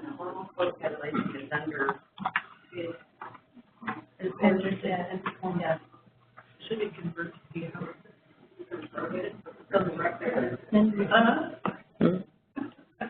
I think you're right. Right. Here it is. It's on the vendors tab. You were right. You go out to your, if you're ready to award, and I know we had the question about the date, so you'd want to keep it open throughout the date. But once your date is passed and you're ready to award, you go out to your vendors tab, you click your informal quote button, and you're going to see your comparison of your prices here. And so in this particular case, if you look across, you're going to see that for Periscope Holdings, they have a double asterisk on both items. So in this particular case, the double asterisk is the system telling you this is who we think is the most logical person to get the award. But that doesn't mean this is the person who should get the award, because you, as working at the agency, or you reviewing this as the SPO, not necessarily on a small, but will have to make that ultimate decision. So I am looking here, and I know that in my particular quote, I had said that the vendor must bid all items. So as I'm looking at my informal quote tabulation, when I see this one, who's being recommended because their price is so low, they didn't bid on that second item. So I actually want to choose a vendor who has actually bid on both items, can provide me with both of those items. I want the continuity. For whatever reason I've established, I do want to obtain it. I can go ahead and click Apply Pricing. And the system, because you're doing something significant, is going to give you a pop-up and say, you're going to apply quantity, unit cost, and unit of measure for the informal quote to Sugar Jar, and go ahead and select apply selected pricing to the rec item. So the vendor and the rec item info will be applied to each selected item, and we click OK. We do want to do that. So we have applied the pricing here, applied the selected pricing to the rec items, and we're going to go ahead and close this window. Okay, so now based on that, we'll go out to our summary tab.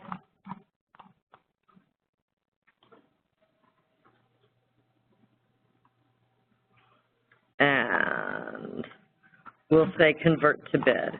So over here, convert to PO. You have two options. When you're doing a small purchase, you can either convert it directly out to a bid. That's if you're doing that small purchase that's going to be over $10,000. When you are doing the small purchase that is under $10,000, you're going to convert this directly over to a purchase order. So we're going to say convert to PO. It's going to ask me if I'm sure if I want to do that. It's going to give me a summary tab showing me the selections that I've made. The vendor that I selected was Sugar Jar, and it's showing me that that is the vendor that's going to be applied to both of those line items, the LED and the orange LED lights. And it's going to ask me some questions about how I want to establish my purchase order. So it's going to say, do you want a single purchase order using the header recommended vendor?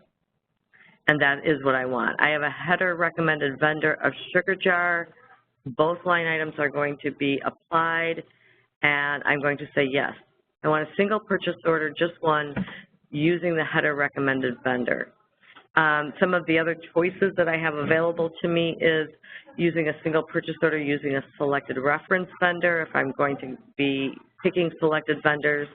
Do I want to do multiple purchase orders? Do I want to award to more than one vendor? Are options that I have. Do I want to choose vendors here? But all I want here is that single purchase order, and I want to include the vendor informal quote attachments. So any attachments that there were for the vendors that the vendors sent in themselves, or any attachments that I may have added, I want to include those vendor attachments. I'm going to go ahead. I'm going to convert to a PO. And it gives me that, and it tells me it's currently in queue to be processed. And then you get your yellow warning telling you that the requisition that you've done has been converted over to a new purchase order. Any questions on that?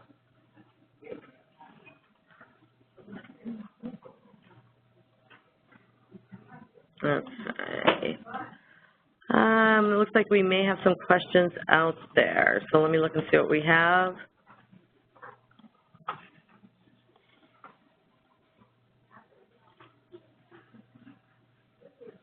Someone is saying, sorry, I'm asking, do you attach state agency small purchase designation?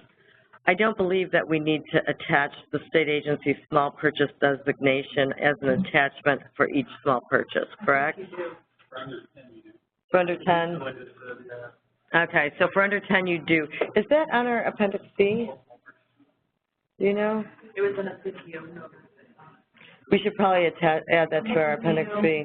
Yeah, it's kind of a newer instruction. It's a newer instruction, so we should add that. Okay, so the answer, good question, yes, add, if it's under 10, add your small purchase designation.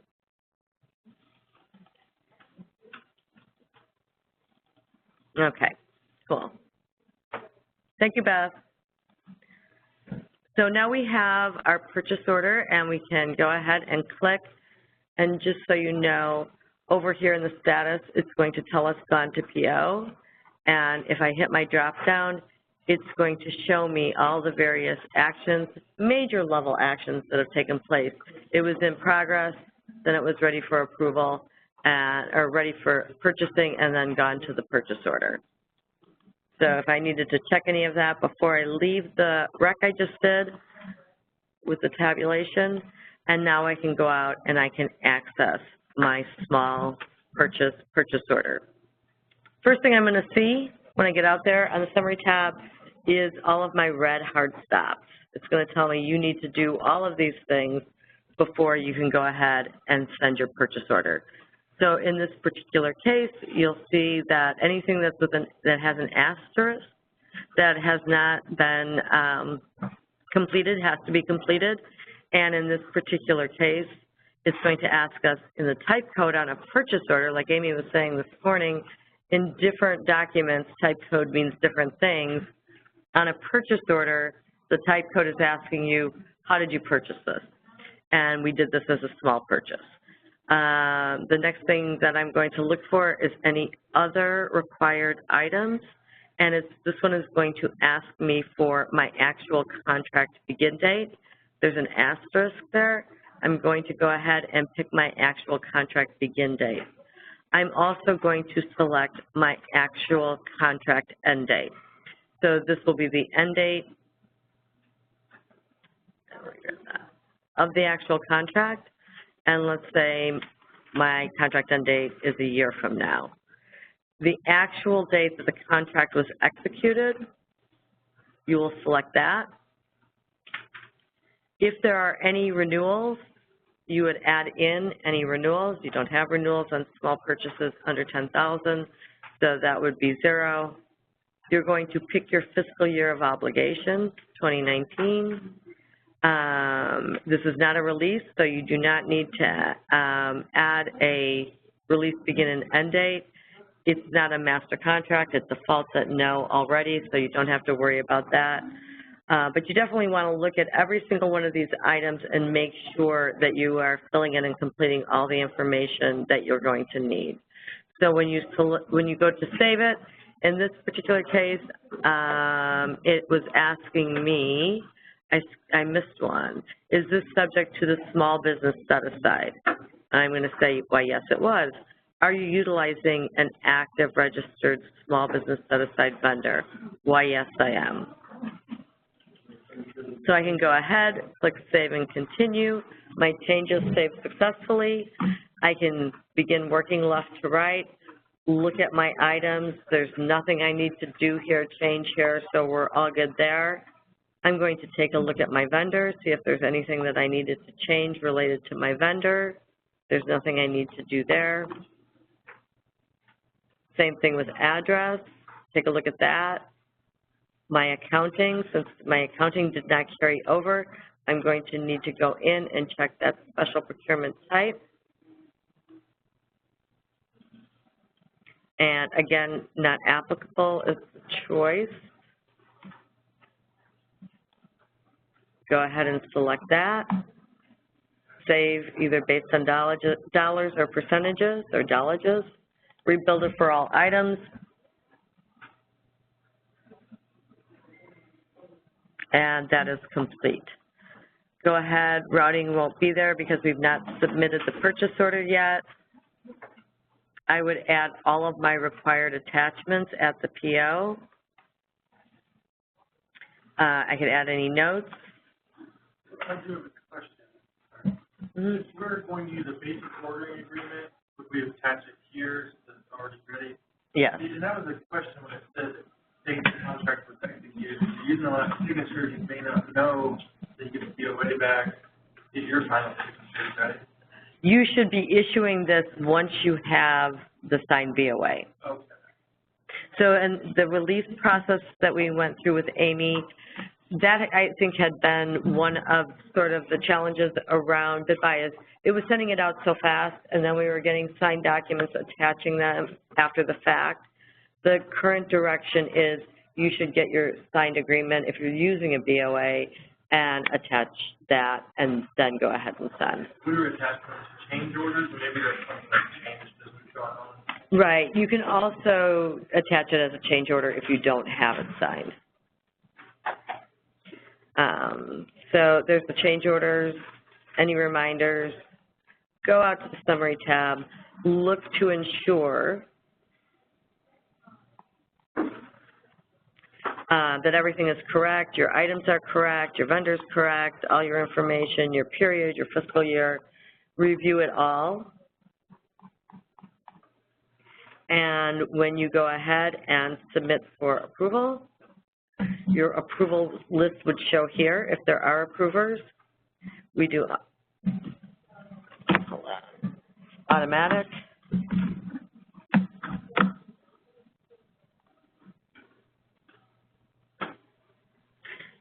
And go ahead and save and continue. And now, you submitted for approval, but we're still only in ready to send status. So it's in ready to send status. It's one of those two-step activities. You have to come on down and you have to send email and notify the vendor down here at the bottom and click Save and Continue.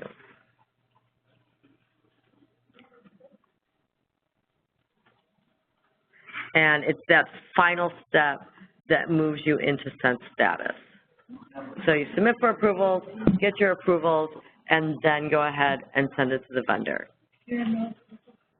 If at this point you don't have the signed BOA or have a signed contract and you want to go ahead and attach it, you create a change order, as Amy demonstrated this morning, to go ahead and attach the executed contract. You can make changes to that date executed, save and continue.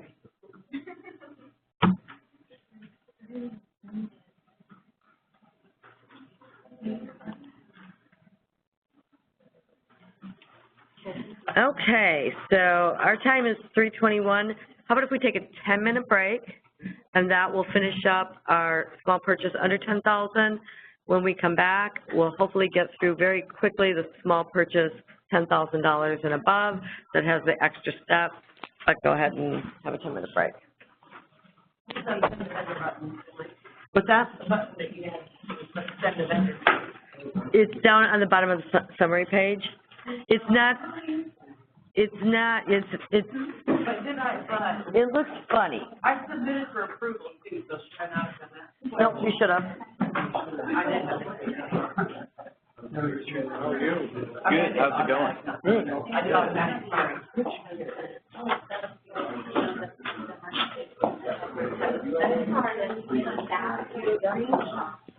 I need to get up. I'm like, what's that?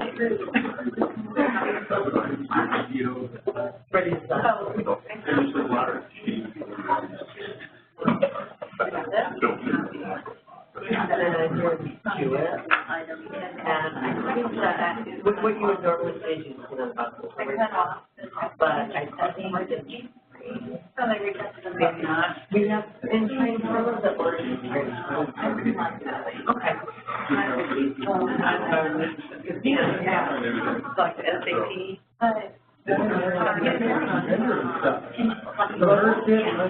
What order is yours? I'm because you're probably not on SEC yet. And you're overdue it. But you know what? Did you have your email with them?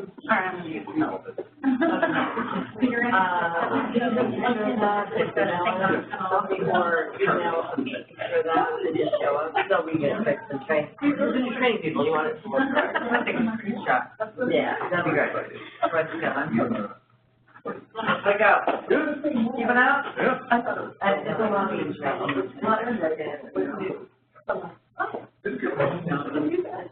We're getting there. We are getting there. I control something. Okay, no, I'm not gonna do a screenshot on here.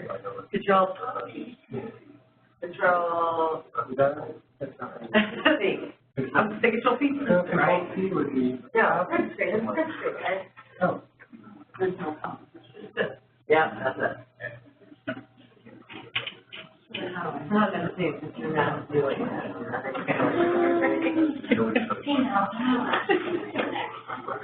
Right.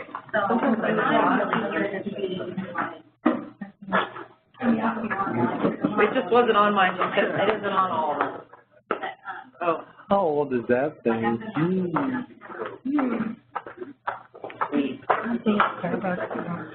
Brett, can you bring my son?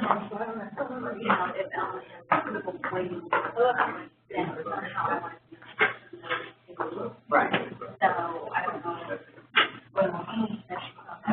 don't know. Ever now. Yeah. You want to? Instead of being able to go in everything. Right. Sorry.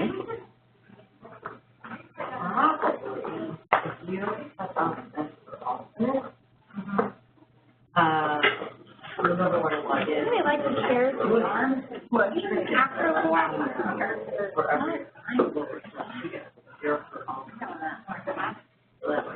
Yeah, I heard there were. I'm gonna have to come in early tomorrow to try to get work with some power. Right. Well, if we want, we can leave it. Oh, yeah, like Mark Box. It's supposed to be. Yeah, it walks on the outside, you have to let know. Right. Just so that I think that's kind of what I know. Hey, instead of, I sent you an email earlier questioning. I was just going over that. Oh, I did. I Okay, good. I saw your call email that she knows. Never mind everything. Well, you be quick for it, I guess. And so, you know, These computers not standard because they have i7 in it. so I guess. Processors. Like, I don't think we can run computer on a Or if you have, if you have, password, you can always go in. Yes, it's well. Get up. And then, yeah, or if you need to search for certain things, you'd be able to. So, but yeah. Yeah, and you know, have all the trainers or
So it's 3:31, and we're going to go ahead and get started.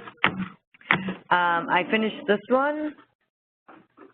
We've got a small purchase out there. It was sent to the vendor. I need to do something else now. When in doubt, go home. And I'm going to come out, and now I'm going to do a small purchase, $10,000 or above. Same process to start. I'm going to go out and do a requisition new. And I'm going to come in, and I'm going to do my short description. I'm going to say this time it's DPH, and I'm going to do LED lights again, but in this particular case, they're going to be a lot more, so it's going to be over 10,000. And I'm going to set up that rec in exactly the same way that I would have done for my other small purchase. I'm going to come through and I'm going to pick out my locations. I'm going to do a rec type of an open market rec, which means I'm going out to that open market. I'm buying myself some commodities. My name is Amy Adams. I don't have a link to an original contract. I can put in an agency reference number if that's helpful to me. I am going to not have a special procurement type. I don't have anything else. I'm going to save and continue. And as long as I don't get a yellow message, I should be fine. I'm going to do the same thing here, except in this particular case, rather than going through and looking up and typing in all the item detail, I'm going to go out and I'm going to search for some items. Searching for items that the state has bought in the past is always the easiest way to add an item. Let's see. I'm going to do an item description of LED. Go ahead and find it. LED streetlights. This time I need 1,000 of them. I'm going to say I need 1,000 of those lights. And I'm going to go ahead and add that to my rec and exit. And I can add more items by searching for items. Go into my advanced search, my description, LED. Find it.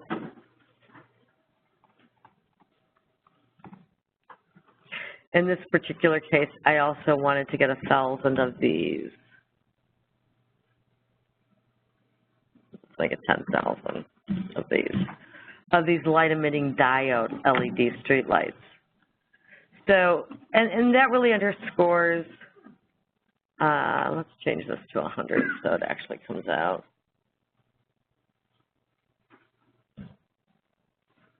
So as I'm setting this up, I can go in, make changes, make sure I have my right quantities, but just really important when picking those line items to make sure that you're adding the right line item. If you have any question about the line item, you can click on that number and see if there are details, what NIGP codes are listed, any of that, but I can go ahead and cancel and exit that because I'm happy. But that's where I'm going to find more detail about my line item. I'm really happy with my line item. Both of them. I'm going to save and continue. Let me take this down. 100, I thought I did that. Yeah, so I have 100 LED lights and 10,000 of these. The unit cost on the first one is $300, the second is $219. So the net unit cost, they're each items. So I'm happy with the units of measure. That all works for me, and I see that my estimated cost on this is going to be $51,900. So I know that I have to do a small purchase, 10,000 and above. I go ahead and save it. I do the same things here. I'm going to go and look up and add vendors, and for the vendor name, I'm going to go out and I'm going to get still a small business set-aside vendor. That's who I'm going to solicit. I'm going to click Find It.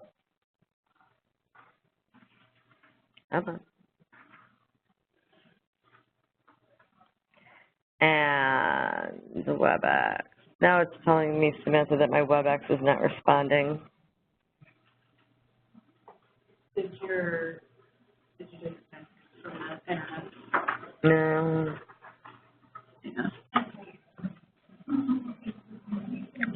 Wait, what did you say?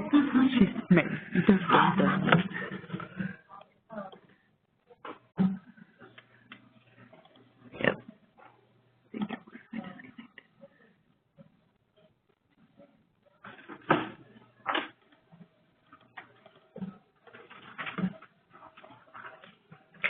Well, it looks like we're having some technical problems because the Wi-Fi dropped.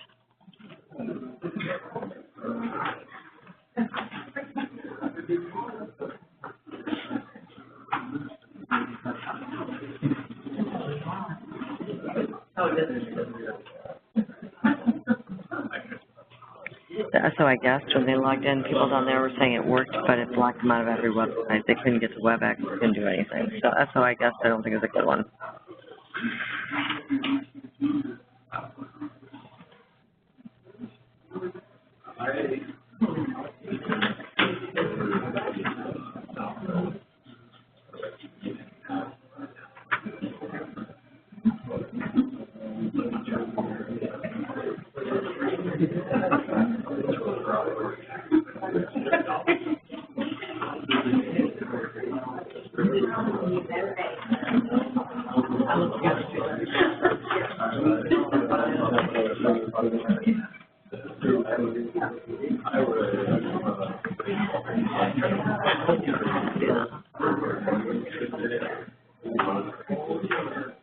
Yeah, it's dropped.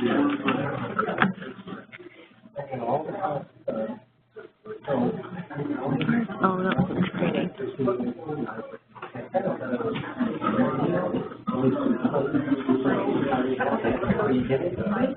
We had to end on this note, didn't we? Mm-hmm.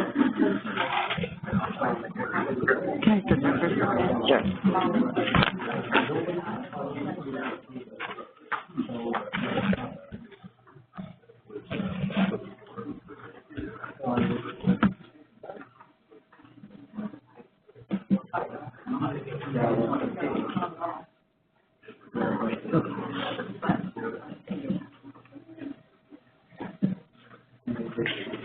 Did everyone who wanted a small purchase process manual get one?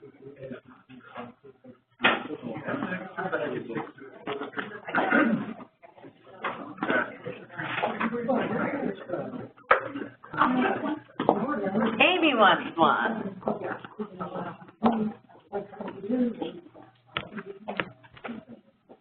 Anybody else?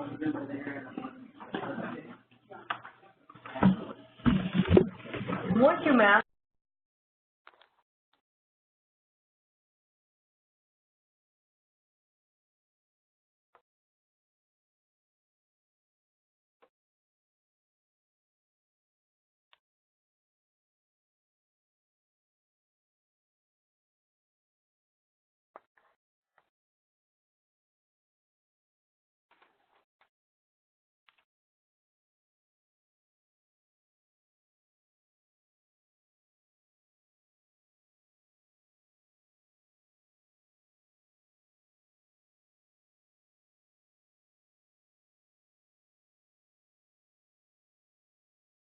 be able to conduct your own small purchases below the $10,000. And it should be, since you're doing that small purchase, it should be attached before.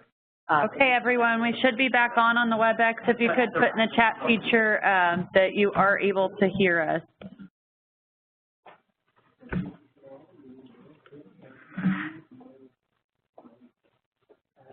And that form is what allows SPOs not to look at them. So the CPO says to the agencies, you know, you have the authority to do that, go ahead and do it. We're not going to look at them. Okay, they can hear you. We're back on. Again, we apologize for all the technical difficulties in our room. Okay. So, if I recall correctly, we were getting ready to add some vendors. And I did not want lookup org. Go to Chrome.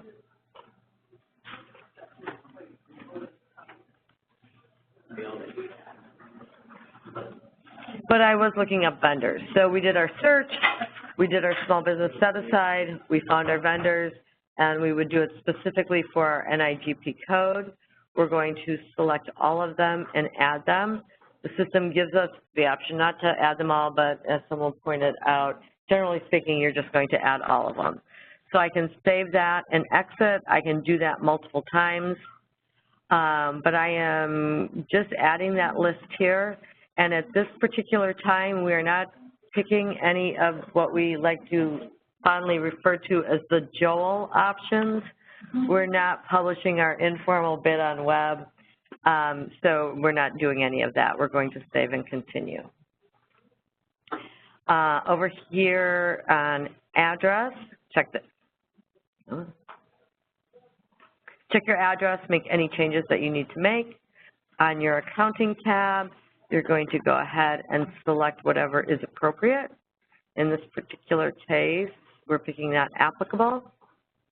If we pick one of the others, all that's going to do is change the approval path so that it follows whatever is appropriate for whatever special type it is. We're going to save based on percentages. Rebuild that for all items because it applies to everything. And we see our estimated amount of $51,900 is still there. That extended amount, that estimate is what's going to drive our actual approvals. There's not going to be anything on routing. If I needed to attach attachments here, I would attach attachments. What attachments might you attach on a small purchase, $10,000 and above? Justification form. And you might have, you know, some additional documentation that you need. Whatever you need, you're going to go and you're going to either attach it as a file or attach it as a form. Now is probably a good time, end of the day, we're all a little tired, for me to show you something completely new. I am going to show you the form version of a procurement justification form.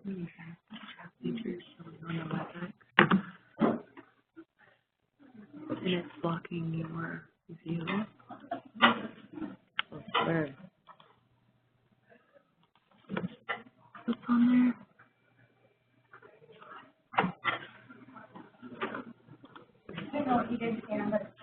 Okay. Right there. Cool. I'm going to show you, so up till now we've looked at, you know, attaching and going out and you'd browse around and you'd find your file and attach it. But BitBuy also has forms built into it. And one of my favorite forms is the procurement justification form. And I want to edit that form and I get an Orbeon error. Orbeon errors appear. They're usually solvable. It's our favorite. And you just go exit, and now you see suddenly I have two procurement justification forms. I'm going to go ahead and delete one of these. Click save and continue if I want to get rid of it to make sure I only have one in here. And I'm going to go ahead and I'm going to edit my procurement justification form, the world famous procurement justification form. Had an Orbeon error, got over it, it's given me the form. It's really nice not to have to go out, fill something out, save it on your computer, you know, pull it back up. If you can fill these out in the system, and if you have problems doing it, give state user a call because we can usually fix it. But I'm going to go through and I'm going to fill out all of the fields that I would normally fill out. And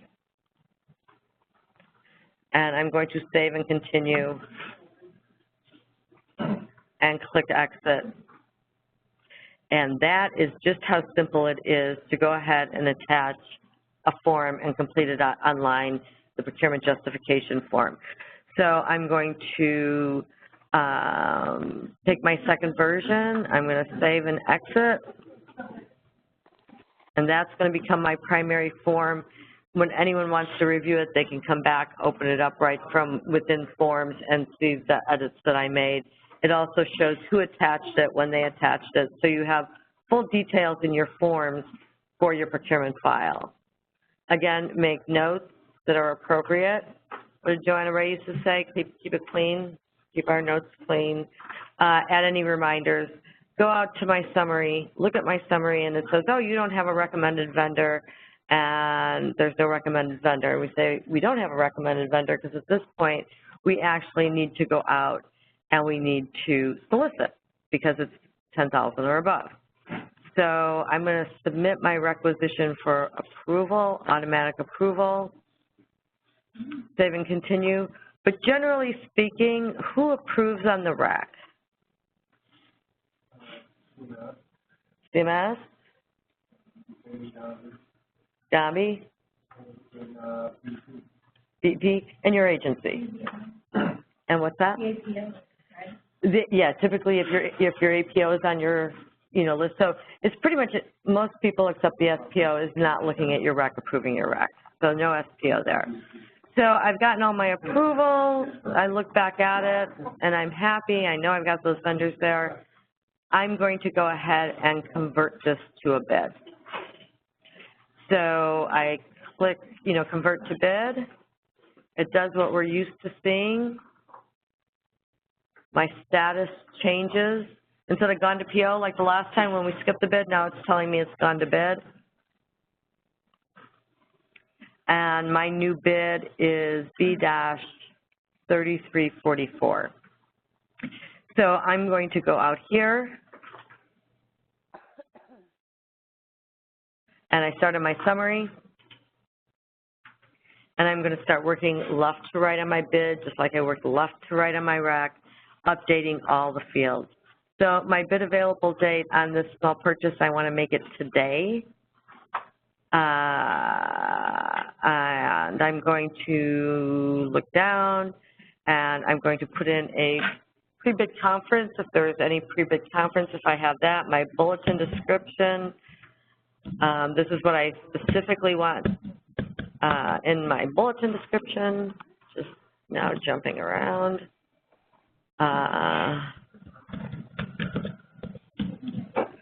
Whatever description I want to include.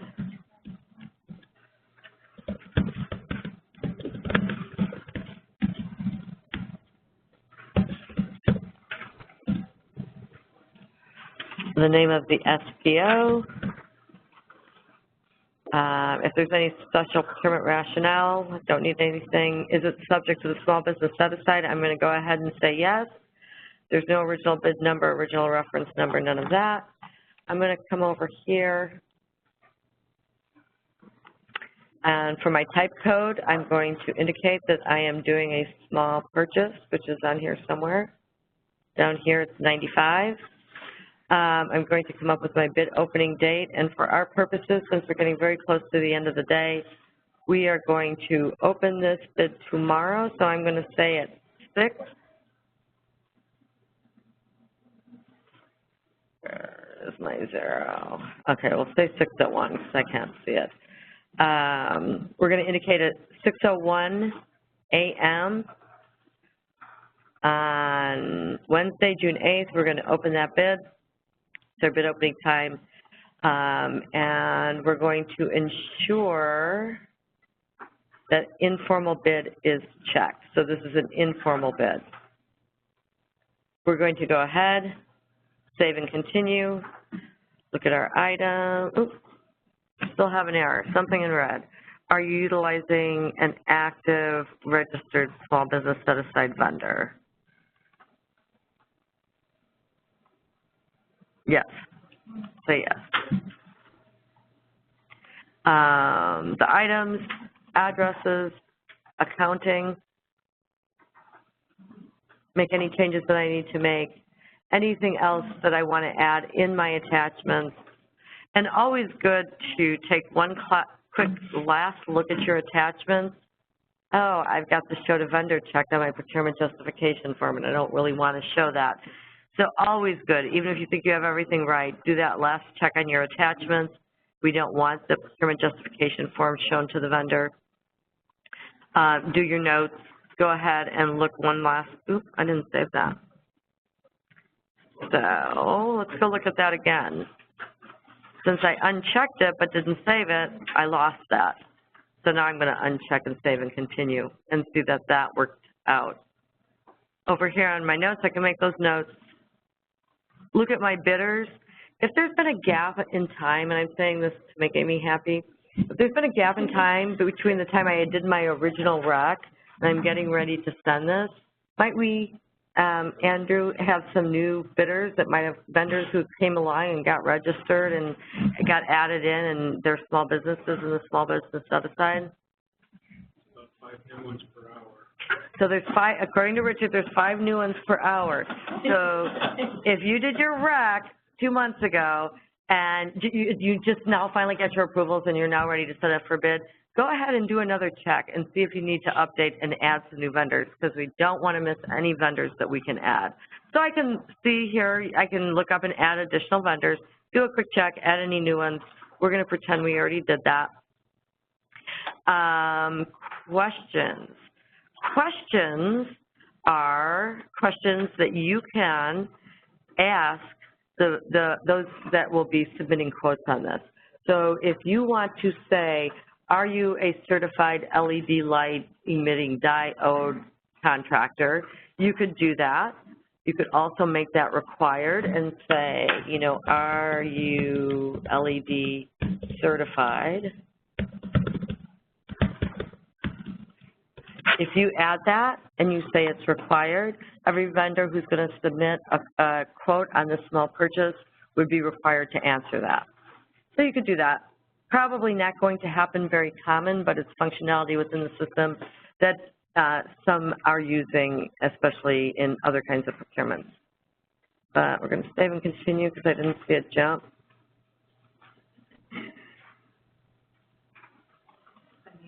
No.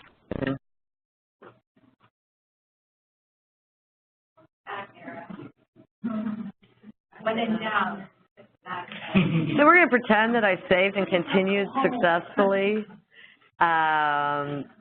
Amendments, Q&A, and the Q&A. Did I just confuse the questions? Yes. But why is there a box here for the questions? It is. You had it correct. Okay. There are questions that you asked the vendors. Right. Q&A is whether or not you're going to allow the vendors to submit questions. So Q&A is whether or not you're going to allow them to submit questions, and generally speaking, and do you want a notification every time a question is submitted, so you can go ahead and you can make any choices there. If you want, set yourself a reminder. Come down to your summary. You don't have any red warnings here, so you're good. Check that. Come down and look at all your line items, make sure that nothing has changed. Submit it for approval, automatic approval, save and continue. And that should be enough, right? It isn't, because it's ready to send. It's one of those double step things. I was asking a trick question. It's a double stepper. So always check in when you're going to leave something, check your status in the corner, make sure you're all the way through. And before I do this, Amy, did you have a comment? I was just going to ask you tomorrow, it was going to be covered about the Q&A and, you know, responding to the questions that vendors submit and the report that can be generated. Yeah, I don't know that I have that planned in detail, but absolutely, especially if you'd like to talk a little bit in detail on that, because I think you have lots of good information, so that would be great.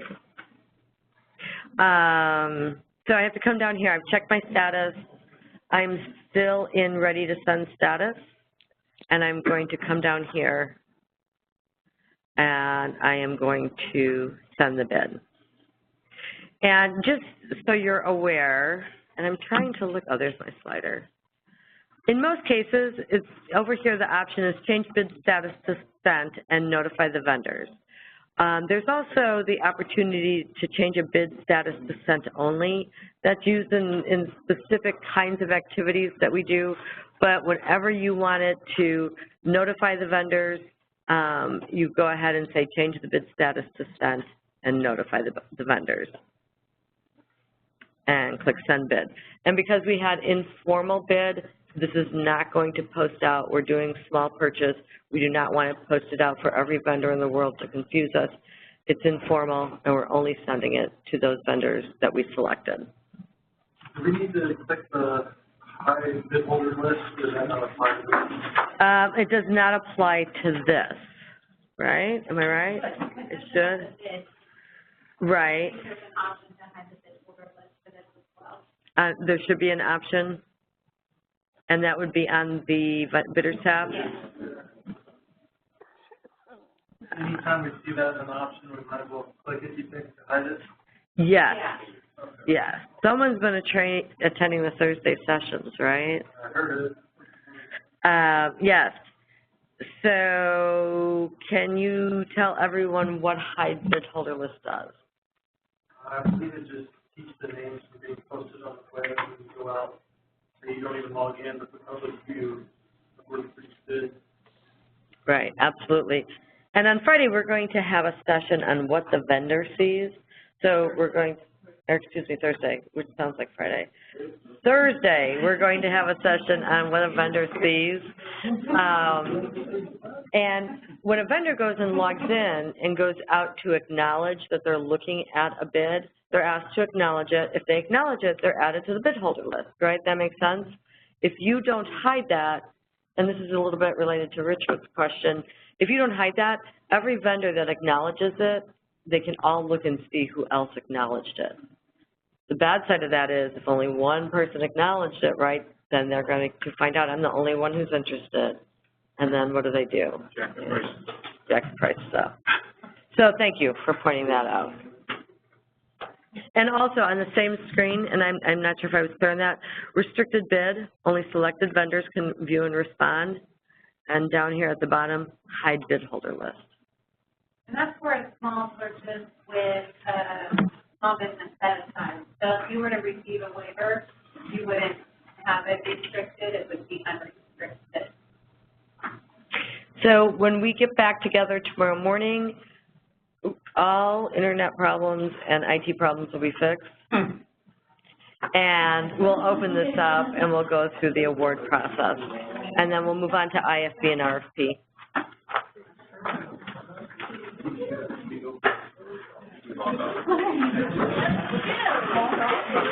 Three, four.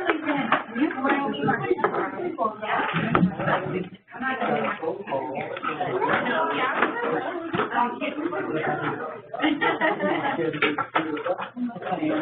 don't get a chance to say how you